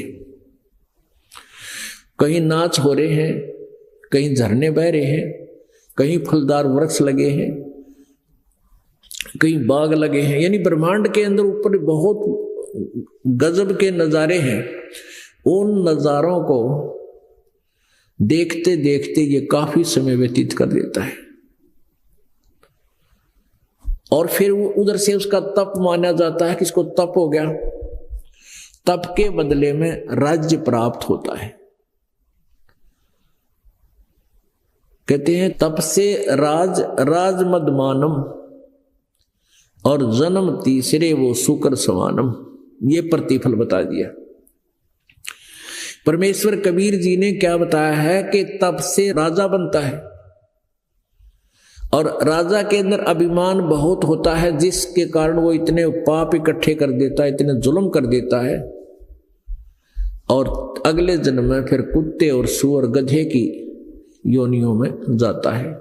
तब से राजमदमानम और जन्म तीसरे शुकर समानम, सूअर और कुत्ता बनता है, गधा बनता है। शास्त्रों में लिखा है कि तपेश्वरी सो राजेश्वरी, राजेश्वरी सो नरकेश्वरी। ओए होए, जो अधिक तपेश्वरी माने जो घना तप करता है, तपों में मतलब तपस्वियों में श्रेष्ठ माना जाने वाला, तपेश्वरी सो राजेश्वरी, तो उसको ही ज्यादा समय तक राज प्राप्त होता है, जो घना तप कर रखा है जिसने। और जिसने घना राज मिलेगा वो नरकेश्वरी, यानी उसने नरक भी घना ही भोगना पड़ेगा। तपेश्वरी सो राजेश्वरी, राजेश्वरी सो नरकेश्वरी। नरक में भी इतना ही वो ज्यादा समय मिलेगा जितना उसको तप ज्यादा किया, ज्यादा समय राज्य मिला, तो नरक में भी उसको उतना ही सबसे अधिक समय भोगना पड़ेगा। एक छोटा सा वन था, वन, फॉरेस्ट, उसमें ये साधु संत भक्त प्रभु के प्राप्ति में घर त्याग कर वहां रहा करते थे। कुटिया बना रखी थी अलग अलग। आसपास के गांव थे, 3-4 गांव वहां लगते थे। वो श्रद्धालु लोग थे, उन ऋषि महर्षियों की भोजन का व्यवस्था कर दिया करते थे। वो साधुजन गांव में आते थे, कोई लस्सी पी जाता, कोई रोटी खा जाता, ऐसे वो अपनी भक्ति कर रहे थे। एक साधक ने ऐसे ही वो समाधिस्थ होने का प्रैक्टिस कर रखी थी। एक साधक तपस्वी छा पीने के लिए, छा यानी लस्सी पीने की इच्छा से अपने उस तपोवन से आया। एक माई थी, बुढ़िया वृद्धा, सुबह सुबह उसके दरवाजा खटखटाया, दरवाजा खोला कि आओ महाराज। कैसे आए? कि माई छा पिला, लस्सी पिला। बैठो महाराज, अभी मैं लस्सी तैयार करती हूँ, मक्खन निकालती हूँ, दूध को रिड़कती हूँ, बिलोऊं, आप बैठ जाओ। उनका एक आसन लगा दिया कि माई नीचे बिछोना बिछा दे मेरा, मैं अपना भजन कर लेता हूँ, आप इतने लस्सी बनाओ। अब बुढ़िया लगी वो लस्सी बनाने। आज से पहले दूध बिलोया करते थे, कभी ठंडा पानी घना पड़ गया, फिर गर्म डालती, यानी घंटा 1.5 घंटा लग जाया करता दूध को सेट करने में और मक्खन निकाल कर लस्सी बनाने में। तो उधर से वो बैठ गया समाधि ला के। उसने सोचा चल इतनी थोड़ी बहुत देर देख सिनेमा अंदर का। समाधि का अर्थ यही होता है, अंदर का सिनेमा देखना।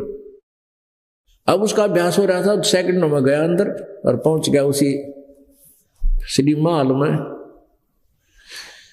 अब बुढ़िया ने दूध रिड़क लिया, लस्सी तैयार कर ली, नमक नमक डाल कर जैसे भी, और लेगी। अगले महाराज जी छा पी लो, छा। महाराज जी देखकर सिनेमा ऊपर। यानी जैसे ये मेडिटेशन क्या होता है, जैसे आप कई बार बस स्टैंड पर खड़े होते हो और किसी से बातें कर रहे हो, या आपका ध्यान कोई और किसी बात में सोचने में लगा है, आपके पास से बस गुजर जाती है और साथ में टी टी भी कर जाती है, और आपको पता भी कोई ना के गया साथ में, मेरे पास से निकल क्या गया। थोड़ी बहुत आवाज भी सुनती है पर ध्यान नहीं उधर जाता के जा रहा कि नहीं, क्योंकि उन विचारों में मेडिटेशन है, उसका ध्यान है कहीं और गया हुआ है। तो ऐसे बुढ़िया ने कई आवाज लगाई, ना बोला। तो माई ने सोची अपनी भक्ति करता होगा, 10 मिनट बाद से उठ लेगा। आध घंटे बाद से फिर आवाज लगाई, नहीं बोले। 2-3 घंटे हो गए, जब सूर्य उदय भी हो गया और दोपहर होगी, 10-11 बज गए। तब उसने सोचा बुढ़िया ने, महाराज जी तो बोलता है को नहीं, कदे मर गया हो। तो उसने आसपास के गांव के लोग बुलाए कि बाबा जी लस्सी पीना आया था और यूं बोलता है को नहीं। तो गांव के लोग इकट्ठे हुए, आवाज लगाई, महाराज जी महाराज जी। ना बोलिया।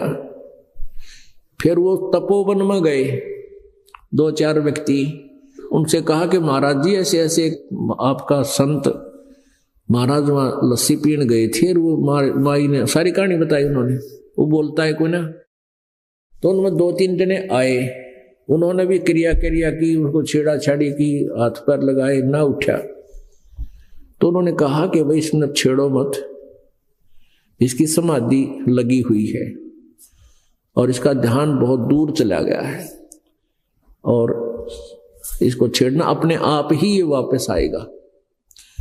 अब दोपहर होगी, बाहर बैठा था आंगन में, गर्मियां के दिन थे, तो उसके ऊपर वही झोपड़ी डाल दी ऊपर एक।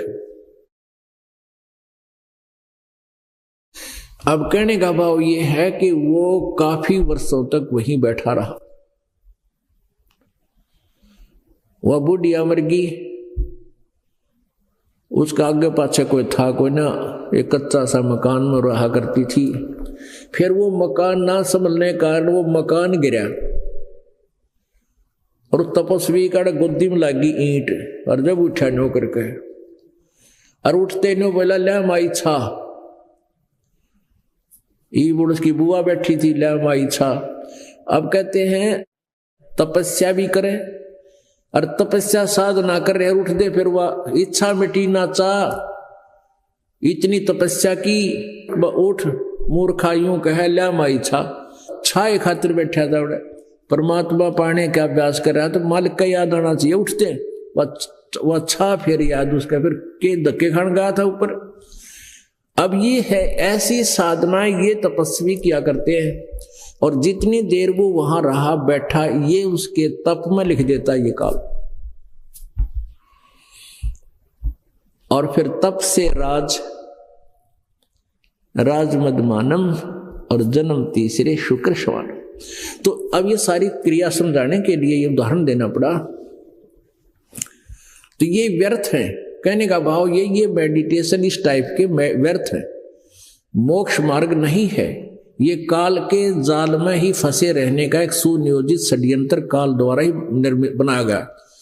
जैसे आप सृष्टि रचना में सुनते हो, पढ़ा है, जब ब्रह्मा जी कमल के फूल पर काल ने बैठा दिया, इसको होश में ला दिया, इसको ये ही नहीं पता मैं कहां से आ गया, कौन मेरा पिता है, कौन मेरी माँ है, कहां से उत्पन्न हो गया मैं। तो उसमें आकाशवाणी की कि तप करो, सृष्टि करो। उसने सोचा सृष्टि क्या की करूं, फिर कहा तप करो।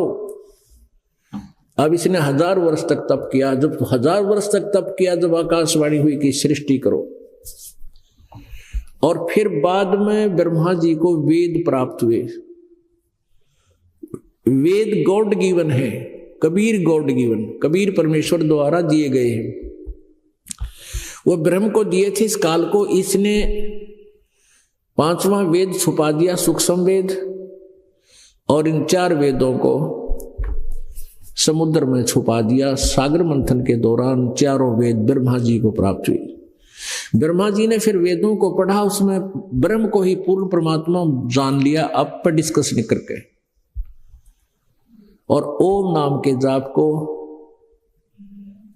उत्तम मंत्र मान के ओम नाम का जाप, और साथ में जो पहले काल ने आकाशवाणी की थी वो परमात्मा की आकाशवाणी मानकर इस तप की बीमारी और लगा दी।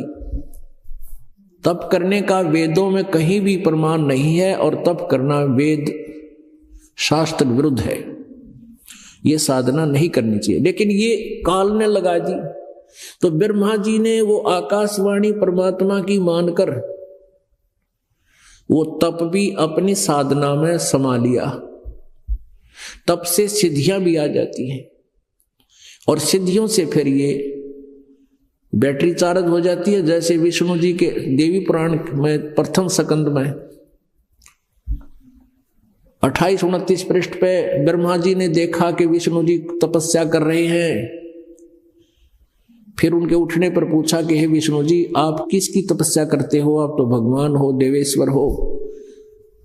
तो विष्णु जी ने कहा कि मैं शक्ति दुर्गा यानी दुर्गा की साधना करता हूं, उन्हीं का ध्यान करता हूं और घोर तप करता हूं। घोर तप करके सारा कठिन तप करता हूं, फिर राक्षसों के साथ लड़ता हूं, क्यों बैटरी चार्ज करता है, सिद्धियां प्राप्त करता है, फिर राक्षसों को मार कर वो डिस्चार्ज हो जाती है बैटरी, फिर तप करता है। काल ने ऐसे उलझा रखा है पुण्य प्राणियों को। तो ऐसे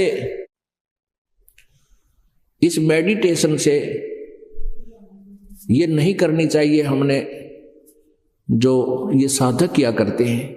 तो उस तप से क्या होता है, तप से राज्य प्राप्त होता है और राज्य पाकर फिर 84 लाख योनियों में, नरक में, पशु योनि को प्राप्त होता है। ऐसे एक मार्कंडेय ऋषि जी तपस्या कर रहे थे और तपस्या के 2 तरीके होते हैं। एक तो जिसका अभ्यास ज्यादा हो जाता है, आंखें खुली भी रहती हैं और उसका ध्यान मेडिटेशन अपने समाधि के दौरान, क्योंकि आंखें, बाहर की आंखें जब अंदर चली जाती है आत्मा, बाहर की आंखों को प्रयोग नहीं करती, वो अंदर ही अपने जो आत्मा की आंखें उन्हीं से देखती है। तो ऐसे वो साधना कर रहा था मार्कंडेय ऋषि, ओम नाम का जाप जपे था और तप हठ योग भी करता था जो ब्रह्मा जी से प्राप्त था, काल की आकाशवाणी से। उधर जो इंद्र होता है स्वर्ग का राजा, उसको 2 बातें नहीं अच्छी लगती। एक तो कोई तप करके उसकी गद्दी को प्राप्त करने योग्य कोई तपस्या ना कर ले, या कोई धर्म यज्ञ करके उसकी गद्दी प्राप्त करने की तपस्या साधना ना कर ले। अब जो वर्तमान इंद्र है, स्वर्ग का राजा है, उसको एक और हिदायत होती है कि तेरे शासन काल में इंद्र की गद्दी प्राप्त करने के लिए, जिससे इंद्र का राज्य प्राप्त होता है, ऐसी कोई साधना सफल होगी किसी की, तो तुझे गद्दी से नीचे डाल दिया जाएगा, तेरा राज छीन लिया जाएगा और वो उसको इंद्र का राज दे दिया जाएगा, स्वर्ग का राज दे दिया जाएगा। तो वर्तमान इंद्र को ये चिंता और बनी रहती है, उसके लिए वो हिलकारे छोड़े रहता है, यानी अपने देवताओं की ड्यूटी ला रखी है, वहां के जो नौकर हैं उसके देवता उनकी, और वो घूमते रहते हैं। वो फिर बताते हैं जाकर के कि वहां उस समय उस स्थान पर कोई तपस्या कर रहा है। तो इंद्र को पता चला मार्कंडेय नाम का एक ऋषि और तपस्या कर रहा है बंगाल की खाड़ी में, तो उसका तप भंग करवाना भी इंद्र का प्रथम कर्तव्य, उसकी मजबूरी है। जैसे विश्वामित्र जी तपस्या कर रहे थे, इंद्र ने उर्वशी भेज दी और वो मेनका नाम की एक उर्वशी स्वर्ग से भेजी, वहां वो रहने लगी, दूर इधर उधर घूमने लगी। विश्वामित्र जी से उनका लिंक हो गया। वहां एक पुत्री को जन्म देकर 6 महीने की जब होली और लड़की छोड़कर चली गई। अब विश्वामित्र का वो तपस्या भंग करवानी थी, उसने इंद्र ने वह करवा दी। फिर उस लड़की को, जो लड़की उत्पन्न हुई थी, उसको कण्व ऋषि को देकर विश्वामित्र फिर लड़ने लग गया। साधना वही है, लेकिन जब तक सच साधना ना मिलती यू काल ने दुखी रखेगा। अब मार्कंडेय ऋषि साधन तपस्या कर रहे थे, इंद्र को पता चला कि वो तेरी गद्दी प्राप्त ना कर ले, इस भय से उसने एक उर्वशी भेज दी मार्कंडेय ऋषि को मोहित करने के लिए, उस तपस्या से हटाने के लिए, खंड करने के लिए। और उसी वहां गई और ऐसी सिद्धि लेगी वो, आसपास उस ऋषि के 3-4 किलोमीटर के आसपास बसंत ऋतु जैसा वातावरण कर दिया। सब वृक्ष आसपास, पेड़ पौधे जो थे फलदार थे, वो फलों से लदपद फूलदार थे, वह फूलों की सुगंधित से भर दिए। और बहुत सुंदर एक ऐसी सुरीली आवाज से गान गाने लगी। अपने आप ऑटोमेटिक बाजे बज रहे हैं, बहुत सुंदर मन को मोहने वाले। तो मार्कंडेय ऋषि के सामने वो उर्वशी डांस करने लगी मार्कंडेय ऋषि की आंखें खुली थी और उस गाने गुने को देख करके उसकी समाधि तो भंग होगी थी, लेकिन उसके असर नहीं हो रहा था। अंत में वो उर्वशी बिल्कुल निवस्त्र हो जाती है, नेक्ड हो जाती है। तब मार्कंडेय ऋषि ने कहा कि हे बेटी, हे माई, तू यहां मेरे पास किस लिए आई?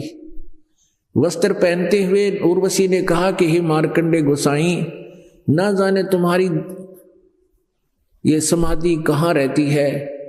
इस बनखंड के, इस वन में जो इस आसपास के जो वन है, इस टुकड़े में जितने भी ऋषि तपस्वी थे, मेरे रूप को देखते उनके डामाडोल मन हो गए, उनके तप भंग हो गए, और तुम ना जाने तुम्हारी समाधि कहाँ गई हुई थी। मार्कंडेय ऋषि ने कहा कि तेरे से कोई अगली हो उसको भेज। और जहां मेरी समाधि थी, जहां मैं ध्यान लगाए बैठा था, वहां उस ब्रह्मलोक में तेरे जैसी औरतें, वहां डांस करने वाली औरतों की बांदी हैं, नौकरानी है। तुझे क्या देखूं मैं? तेरे से कोई सुंदर उसको भेज, वह ट्राई करके देख ले मेरे को डगमग करने के लिए। तो उर्वशी ने कहा कि इंद्र की पटरानी मैं ही हूं। मार्कंडेय ऋषि ने कहा कि इंद्र मरेगा तब तू क्या करेगी? इंद्र की पटरानी ने कहा, इंद्राणी ने कहा कि मैं 14 इंद्र वरूंगी। ओह पुण्यात्माओं, ये जो कथा आपको सुनाई जा रही है, ये आपके हृदय को जोड़ के रख देगी। और यही कथाएं, ये यथार्थ ज्ञान है, ये आपको डाइवर्ट करेगा, आपको बदलेगा, चेंज करेगा। इस साधना से आपका मन हटेगा, जो तुम साधना बहुत जन्मों से करते आ रहे हो। अब क्या कहती है देखो, उस प्यारी आत्मा ने कितनी तपस्या, कितना साधना की होगी। किसको? उस जो इंद्र की पटरानी बनी हुई है, पटरानी में मुख्य पत्नी, उसने कितनी साधना की होगी कि उसको कितना स्वर्ग का समय मिला कि 14 इंद्र मर जाएंगे। एक बेहतर चतुर्युग का शासन काल पूरा करके एक इंद्र अपना मृत्यु को प्राप्त होगा। उसके बाद जिसने दूसरे ने साधना कर रखी है इंद्र की गद्दी प्राप्त करने योग्य, वो बैठ जाएगा और मुख्य पत्नी वही बनी रहेगी। यानी 1008 चतुर्युग तक, जब तक ब्रह्मा का एक दिन रहेगा, तब तक 14 इंद्र अपना शासन काल पूरा करेंगे और वो पटरानी बनी रहेगी उन सभी की।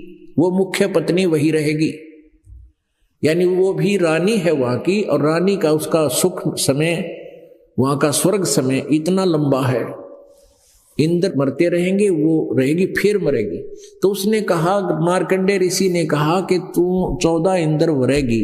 अखा मैं 14 इंद्र वरूंगी। वो 14 भी मरेंगे, फिर क्या करेगी? तब उसको पता था। उर्वशी कहती है कि जितने इंद्र की गद्दी पर बैठेंगे, मेरे साथ रहेंगे मेरे पति रूप में, वह तो गधे बनेंगे मृतलोक में। ये मृतलोक कहलाता पृथ्वी, और मैं गधी बनूंगी। अब मार्कंडेय ऋषि ने बोला, फिर मुझे स्वर्ग में किस लिए ले जाती? इंद्र के लोक में मुझे वहां किस लिए ले जावा थी? कहने लगी अपनी इज्जत रखने के लिए, नहीं तो मुझे कहेंगे तू हार कर आगी, मेरी हंसी मजाक करेंगे, मेरी बेइज्जती हो जाएगी। एक बार तुम चल पड़ो। मार्कंडेय ऋषि ने बोला, रे भली आत्मा, तू आज भी गधी 14 खत्म करेगी और मरने के बाद तू आप कहने लग रही मैं गधी बनूंगी। फिर गधी का इज्जत क्या? आज भी इज्जत का ठेका ले रही तू। अब इस प्रकार की भ्रमणाओं को ये परमात्मा का यथार्थ ज्ञान हटावेगा, समाप्त करेगा। इतने में इंद्र आ गया, देख लिया कि भाई तो नहीं हार पाया और विजयी हुआ। एक धर्म नाता होता है, एक नियम होता है। उसने आते ही कह दिया कि हे बंद निवाज, हम हारे, आप जीत गए और इंद्र की गद्दी प्राप्त करो, आप इंद्र की गद्दी लो। तो मार्कंडेय ऋषि कहने लगे, अरे रे इंद्र, तू क्या कह रहा है? इंद्र की गद्दी मेरे लिए तो काग की बीट है। इसे गंदे लोग ने, स्वर्ग राज ने कौन भोगे? जिसका भोगने वाला गधा बने। इंद्र आजा, तुझे मैं सही मार्ग बता देता हूं, ब्रह्म साधना कर ले, छोड़ दे इस इंद्र के राज में, और ये साधना करने से ब्रह्मलोक प्राप्त होगा। ब्रह्मलोक में जो सही साधना करते हैं और एक निर्धारित समय तक अखंड करते रहे, उसमें बीच में कोई बाधा ना आवे, तो 36,000 बार उत्पत्ति प्रलय तक ब्रह्मलोक में, महास्वर्ग में वो प्राणी वहां उस होटल में रह सकता है। 36,000 वर्ष माने ब्रह्मा की मृत्यु तक। अब कहने का भाव ये पुण्यात्माओं,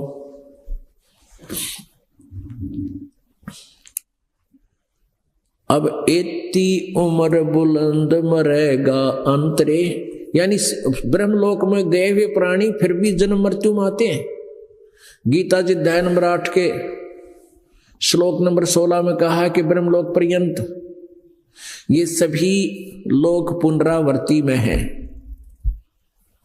ब्रह्मलोक में गए हुए प्राणी भी अपने पुण्यों के अक्षीण होने के बाद फिर 84 लाख योनिया में वापस मृतलोक पर आते हैं, नरक में भी जाते हैं। पुण्यात्माओं, अब ये तत्व ज्ञान हमें समझाएगा, हमारी आत्मा की आंखों को खोलेगा कि मार्कंडेय ऋषि को ब्रह्मलोक ही फाइनल स्थान था उसके दृष्टि में, उसके ज्ञान के आधार पे, और ब्रह्म से ऊपर कोई भगवान नहीं था, उसने सोच रखा था। लेकिन फिर भी घुमा फिरा कर ये क्या करते हैं, साधना से कुछ भी कर रहे हैं, ओम नाम का जाप भी कर रहे हैं और हठ योग भी कर रहे हैं, लेकिन ये विष्णु जी को अपना इष्ट मानते। अपने आत्मा इनको ज्ञान ही नहीं था। ठीक है, जैसे कोई भी धारणा कुछ भी कर रखी है, जैसे आप जी ने कुछ धारणा कर रखी है, ट्रीटमेंट कुछ कर रहे हो, कोई गोलियां खा रहे हो, वो गोलियां तो अपना, वो टेबलेट्स तो अपना काम कर ही रही है। तो ऐसे ही वो साधना कुछ भी करते थे, लेकिन विष्णु जी को इष्ट मानते थे। अब इनको ज्ञान भी इनकम्प्लीट था और साधना वो भले ही ओम नाम की करता था और कहता था चल ब्रह्मलोक में, क्यों तू इस इंद्र के राज के चिपटा हुआ, छोड़ दे इसको। अपने आत्माओं, इंद्र क्या कहता है? इंद्र कहता है महाराज जी ईब तब न मौज करने दो, फिर देखूंगा, फिर कभी देखूंगा, माने राज्य करने दो। अपने आत्माओं, फिर के देखेगा इंद्र? जब गधा बन जाएगा फिर तो कुमार देखेगा। फिर इंद्र क्या देखेगा? फिर तो कुमार देखेगा, उसका लठ मारेगा, 2.5 मन का वजन उसके कमर पर रखेगा माटी भर के। अब इसी प्रकार आप किसी जिसके पास ना बढ़िया नौकरी हो, सरकारी नौकरी हो, या वैसे कोई बिजनेस व्यवसाय अच्छा हो, या घर में वैसे कोई किसान है वो अपना अच्छा उसका जुगाड़ है, तो वो क्या करते हैं, थोड़ी सी सुविधा मिल जाती है, शाम ने घुट्टी लावे, जन्म होके पाड़े, ताश खेले, सिनेमा देखे, और उसको कोई भक्त जाकर के मित्र को, रिश्तेदार को समझाने की चेष्टा करता है कि भगवान की भक्ति किया करो, है परमात्मा की भक्ति करनी चाहिए, और समझाने की चेष्टा करते हैं। वो फिर उठ सुट बोलते हैं। फिर उनको बताया जाता है कि भक्ति ना करने से 84 लाख योनियों में जाते हैं। सुखदेव ने 84 भक्ति बना पजावे खरवो, तेरी क्या बुनियाद प्राणी पंडा पंथ पकड़वो। यानी उनको समझाया जाता है कि भक्ति ना करेगा तो गधा बनेगा, कुत्ता बनेगा। तो वो क्या कहता है, वो भक्तिहीन प्राणी, ज्ञानहीन प्राणी। तो नो क्या करे, नो कहते हैं किसने देखा है, देखी जाएगी। अब गधा अपने पास के देखी जाएगी, तो कुम्हार देखेगा। फिर अब देखना तो अब है, बुराई छोड़, और परमात्मा की भक्ति करे, फिर क्या देखेगा। अब जैसे कई ये भी कहते हैं किसने देखा है, हमने ऐसे बहुत से व्यक्ति मिले, वे किसने देखा है, आगे क्या बनेगा। अरे जिन्होंने देखा उन्होंने आवाज लगाई, इतने बड़े बड़े ग्रंथ बनाए, वो कोई मूर्ख थोड़े ही थे। एक अंधा जा रहा था, आगे से आंखों वाला आया और उसने कहा कि सूरदास कहां जा रहे हो, जिधर तुम जा रहे हो ये रास्ता ठीक नहीं है, आगे जंगल है, उसमें भयंकर जानवर हैं, हिंसक जानवर तुझे खा जाएंगे, और नहीं वहां वन में घुस गया तो तुझे रास्ता नहीं मिलेगा, तू वापस हो ले। अब वो अंधा ये कहे कि किसने देखा है, और देखी जाएगी होने दे जो होगा। अरे भले आदमी, यूं आंखों वाला तुझे बताने लग रहा है, इसने देखा है तभी तो बता रहा है। आप जैसा अंधा नहीं है, ये नेत्रहीन नहीं है, क्योंकि वो आपको मार्गदर्शन करना चाहता है। तो इसी प्रकार हम जो भक्ति से ज्ञान से परिचित नहीं है, आध्यात्मिक ज्ञान से, वो अज्ञानी है, ज्ञान नेत्रहीन है, और उनको आंखों वाला यानी कोई भक्त जाकर बताता है कि ये साधना करनी चाहिए, ऐसा ना करने से तेरे साथ ये होगा, और वो न्यूकर देखी जाएगी किसने देखा है, तो मरकुए में पड़ के अब देखी है, वो बता रहे हैं कि ऐसा होता है। जैसे परमेश्वर आए खुद बता के गए, फिर उनसे परिचित संतों ने यही बताया, और उन महापुरुषों ने जो अपना अनुभव लिखा है वो दास आपको बता रहा, और दास से सुनकर ये पुण्यात्मा अपने भाई बहनों, रिश्तेदारों, माता पिता, पुत्र पुत्रियों को ये फिर वही बात बता रहे हैं कि परमात्मा का ये आदेश है, ये वचन है, जो भक्ति नहीं करता उसके साथ ऐसे बनेगी। अब एक समय मार्कंडेय ऋषि, एक ये चींटियों की जो कतार होती है ना, कीड़नाड़ बोल रहे हैं उसने, कीड़नाड़, ये चींटियां इधर उधर भागती हैं, कीड़ी, और लाखों की संख्या में इधर भाग रही है, लाखों की संख्या में इधर ऐसे भाग रही। तो परमात्मा कहते हैं बेटा जाया खुशी हुई, खूब बजाए थाल, ये तो आना जाना लगा हुआ है जो कीड़ी का नाड़। कीड़नाड़ बोले, कीड़ी का नाड़, कि ये तो ऐसे लग रहा, तुम आज पुत्र की उत्पत्ति हुई, और आज ना चलो 50-60 साल 70 साल में मरे, तो मृत्यु तो सबकी ही होनी है। तो परमात्मा कहते हैं ये तो आना जाना लगा हुआ है जो कीड़ी का नाड़। 1 लाख प्रतिदिन ऊपर जा रहे हैं और 1.25 लाख वापस आ रहे हैं जन्म लेने के लिए। 1 लाख ऊपर जा रहे हैं, तो वो एक ही रास्ता आने जाने का, तो वहां जाने वालों की नो भीड़ लग रही है, आने वालों की ऐसे। तो एक चींटी के नाल पे, कीड़ी के नाल पे, यानी वो कीड़ियां जहां जा रही थी उस पर मार्कंडेय ऋषि बैठकर गौर से देख रही थी। अब इंद्र आ गया पीछे तक। इंद्र ने पूछा कि हे महर्षि जी, आप इन चींटियों को इतनी गौर से क्या देख रहे हो?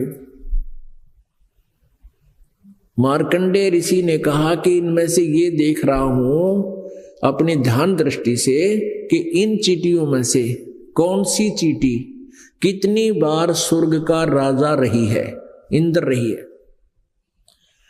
अब इंद्र के पैरों तले की जमीन खिसकी, कहने लगा भगवान, हे महर्षि जी, क्या चींटी भी कभी इंद्र रही है? कहा क्या देखा आपने कि इनमें से एक चींटी ऐसी है जो केवल एक बार ही इंद्र की पदवी पर रही है और बाकी तो कई कई बार रही है। अपने आत्माओं विचार कर लो, कोटि जन्म तन भर मत होगे, कुछ ना हाथ लग्या रे, कुकर सुकर खरबया भोरे, कौआ हंस बुगारे। अब आज तो स्वर्ग का राजा, और फिर गधा, गधे के बाद फिर और यूनिया, उसके बाद फिर चींटी, यानी असंख्यों जन्म हो गए हमने यहां धक्के खाता नहीं। सत साधना मिली नहीं, मिला न निर्गुण रासा। ये यथार्थ ज्ञान हमें नहीं मिला, जो उलझेड़ा और संघर्ष इसी बात का चल रहा है। परमात्मा आते हैं यथार्थ ज्ञान देने के लिए, लेकिन ये अज्ञानी नाड़ी काल से प्रेरित ये नकली संत ऋषि महर्षि गुरु परमात्मा से दूर कर देते हैं। अब क्या बताते हैं, कोटि जन्म तू भरमत हो गे, कुछ ना हाथ लगा रे, कुकर सुकर खरबया बोरे, कौआ हंस बुगारे। कोटि जन्म तू राजा की न्या, मिटी न मन की आशा, भिक्षक हो कै दर दर घूम लिया, मिला न निर्गुण रासा। इंद्र कुबेर ईश की पदवी, ब्रह्मा वर्ण धर्म राया, विष्णुनाथ के पुर को जाकर तो फिर भी वापस आया। क्योंकि विष्णु जी के को हम पहले फाइनल गॉड माना करते हैं। जैसे कोई विष्णु जी का पुजारी है तो विष्णु जी को कंप्लीट गॉड, शंकर जी का पुजारी है, शंकर जी को संपूर्ण पूर्ण परमात्मा, मृत्युंजय कालंजय माना करते थे। अब इनकी जीवनी को पढ़ने से पता चला, इनकी लीलाओं को पढ़ने से पता चला कि ये कंप्लीट गॉड नहीं है। जैसे इंद्र कुबेर ईश की पदवी, ओह ये प्रभु पद, विष्णु भगवान ब्रह्मा भगवान शिव भगवान, ये ईश पदवी है।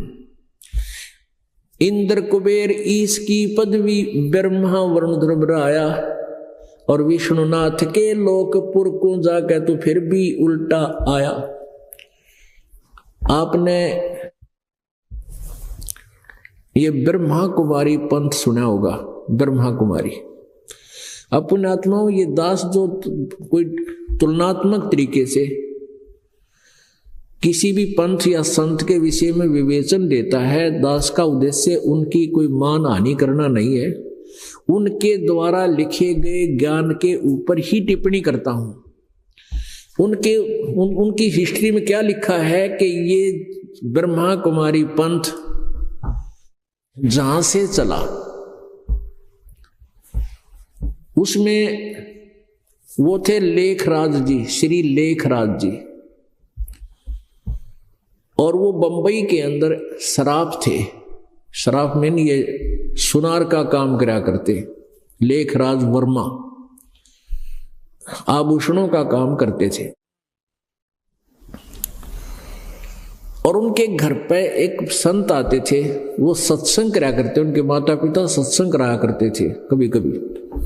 तो एक दिन सत्संग चल रहा था और ये लगभग 50 साल की उम्र इनकी होगी थी, लेखराज जी की। ये बैठा सत्संग सुन रहा था और एकदम सत्संग सुनते सुनते इसकी आंखें अंगारा सी लाल होगी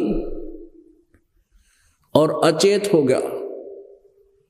बहुत देर के बाद होश में आया और फिर क्या कहने लगा, अहम ब्रह्मासी, अहम ब्रह्मास्मि, मैं ब्रह्मा हूं, मैं ब्रह्मा बोल रहा हूं, मैं ब्रह्मा बोल रहा हूं। कभी कहता शिवोहम शिवोहम, मैं शिव हूं, मैं शिव हूं। अब ये क्या होता है, आपको थोड़ा सा डिफाइन करना पड़ेगा। एक ब्रह्मा जी की आयु 100 वर्ष की होती है और ब्रह्मा जी का वर्ष कैसा होता है, 1000 चतुर्युग का दिन और 1000 चतुर्युग की रात ब्रह्मा जी की होती है। अभी चतुर्युग आपको बताया था कि एक चतुर्युग में सतयुग, त्रेता, द्वापर, कलयुग 4 युग होते हैं। इन चारों युगों का हमारा मनुष्यों का जो वर्ष होते हैं वो 43,20,000 होते हैं, इतने वर्ष होते हैं एक चतुर्युग।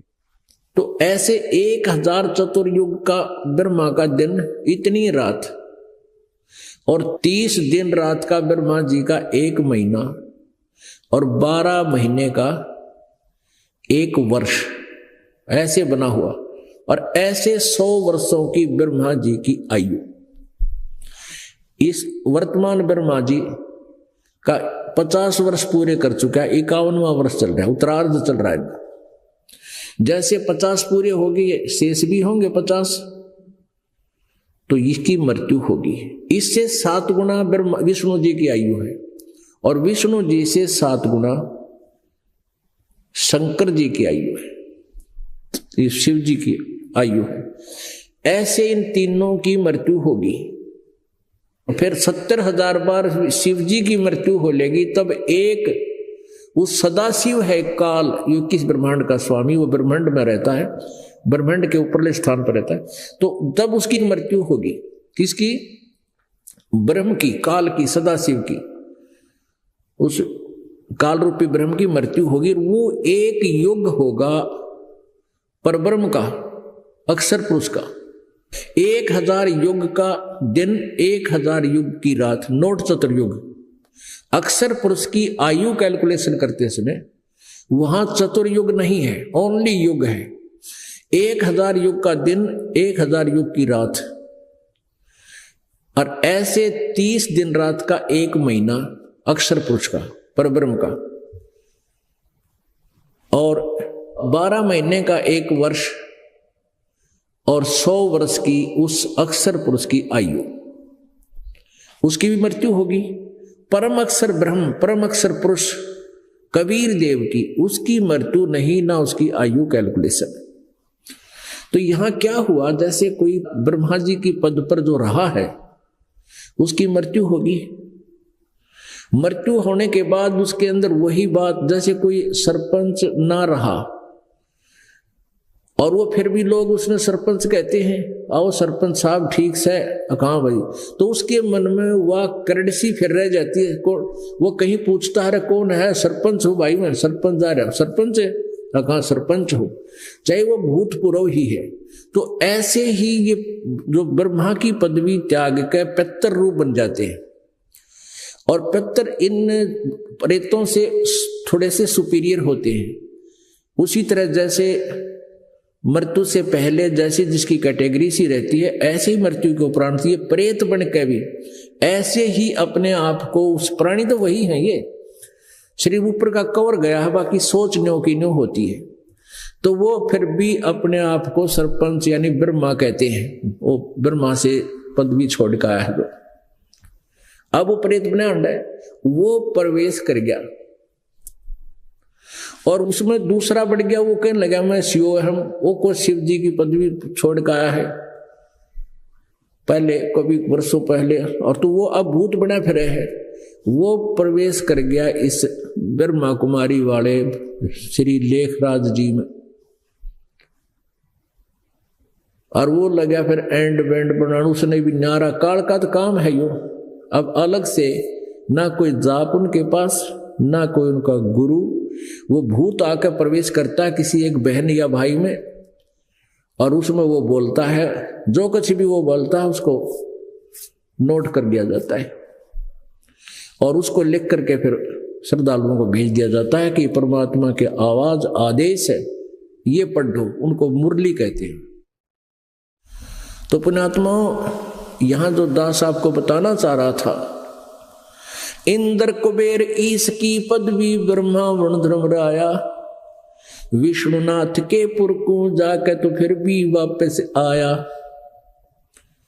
असंग जन्म तन मर्त्या हो गे, जीवित क्यों न मरे रे, 12 मध्य मैल मठ बोरे, बहुर न दे धरे रे। असंग जन्म मरते हो गए, जीवित क्यों ना मरे रे। जीवित मरना ये है पुण्यात्माओं। एक तो मरे हुए व्यक्ति की कोई इच्छा नहीं रहती उस शरीर की, मुर्दे की। तो इस प्रकार हमारी क्रिया बन जाए, हमने बीड़ी शराब मांस तंबाकू लोभ लालच मोह की चाह खत्म हो, एक तो मृत्यु, ऐसे जीवित मरना। दूसरी जीवित मरना यह है, जैसे आप जी हम सभी कोई भी देख लो, जैसे आज एक पुस्तक समाचार पत्र में है, नेपाल के अंदर एक विमान दुर्घटनाग्रस्त हो गया, 22 व्यक्ति मर गए, 22। रोजाना पढ़ते हैं कि 10 मर गए, कि 20 मर गए, को 7 मर गए, कि 8 मर गए। अब जो विमान में जा रहा है उसको कितनी आशाएं हैं, कितनी इच्छाएं हैं, कहाँ जाऊंगा, फिर यूं करूंगा, ऐसे करूंगा, अच्छा पैसे वाला भी है तो विमान में यात्रा कर रहा है, और फिर कहाँ गया, कहीं नहीं गया, वो मर गया, खत्म हो गया। वो सारी इच्छाएं और वो घर, वो परिवार, वो सदस्य उसके नो के नो उसके वो रह गए।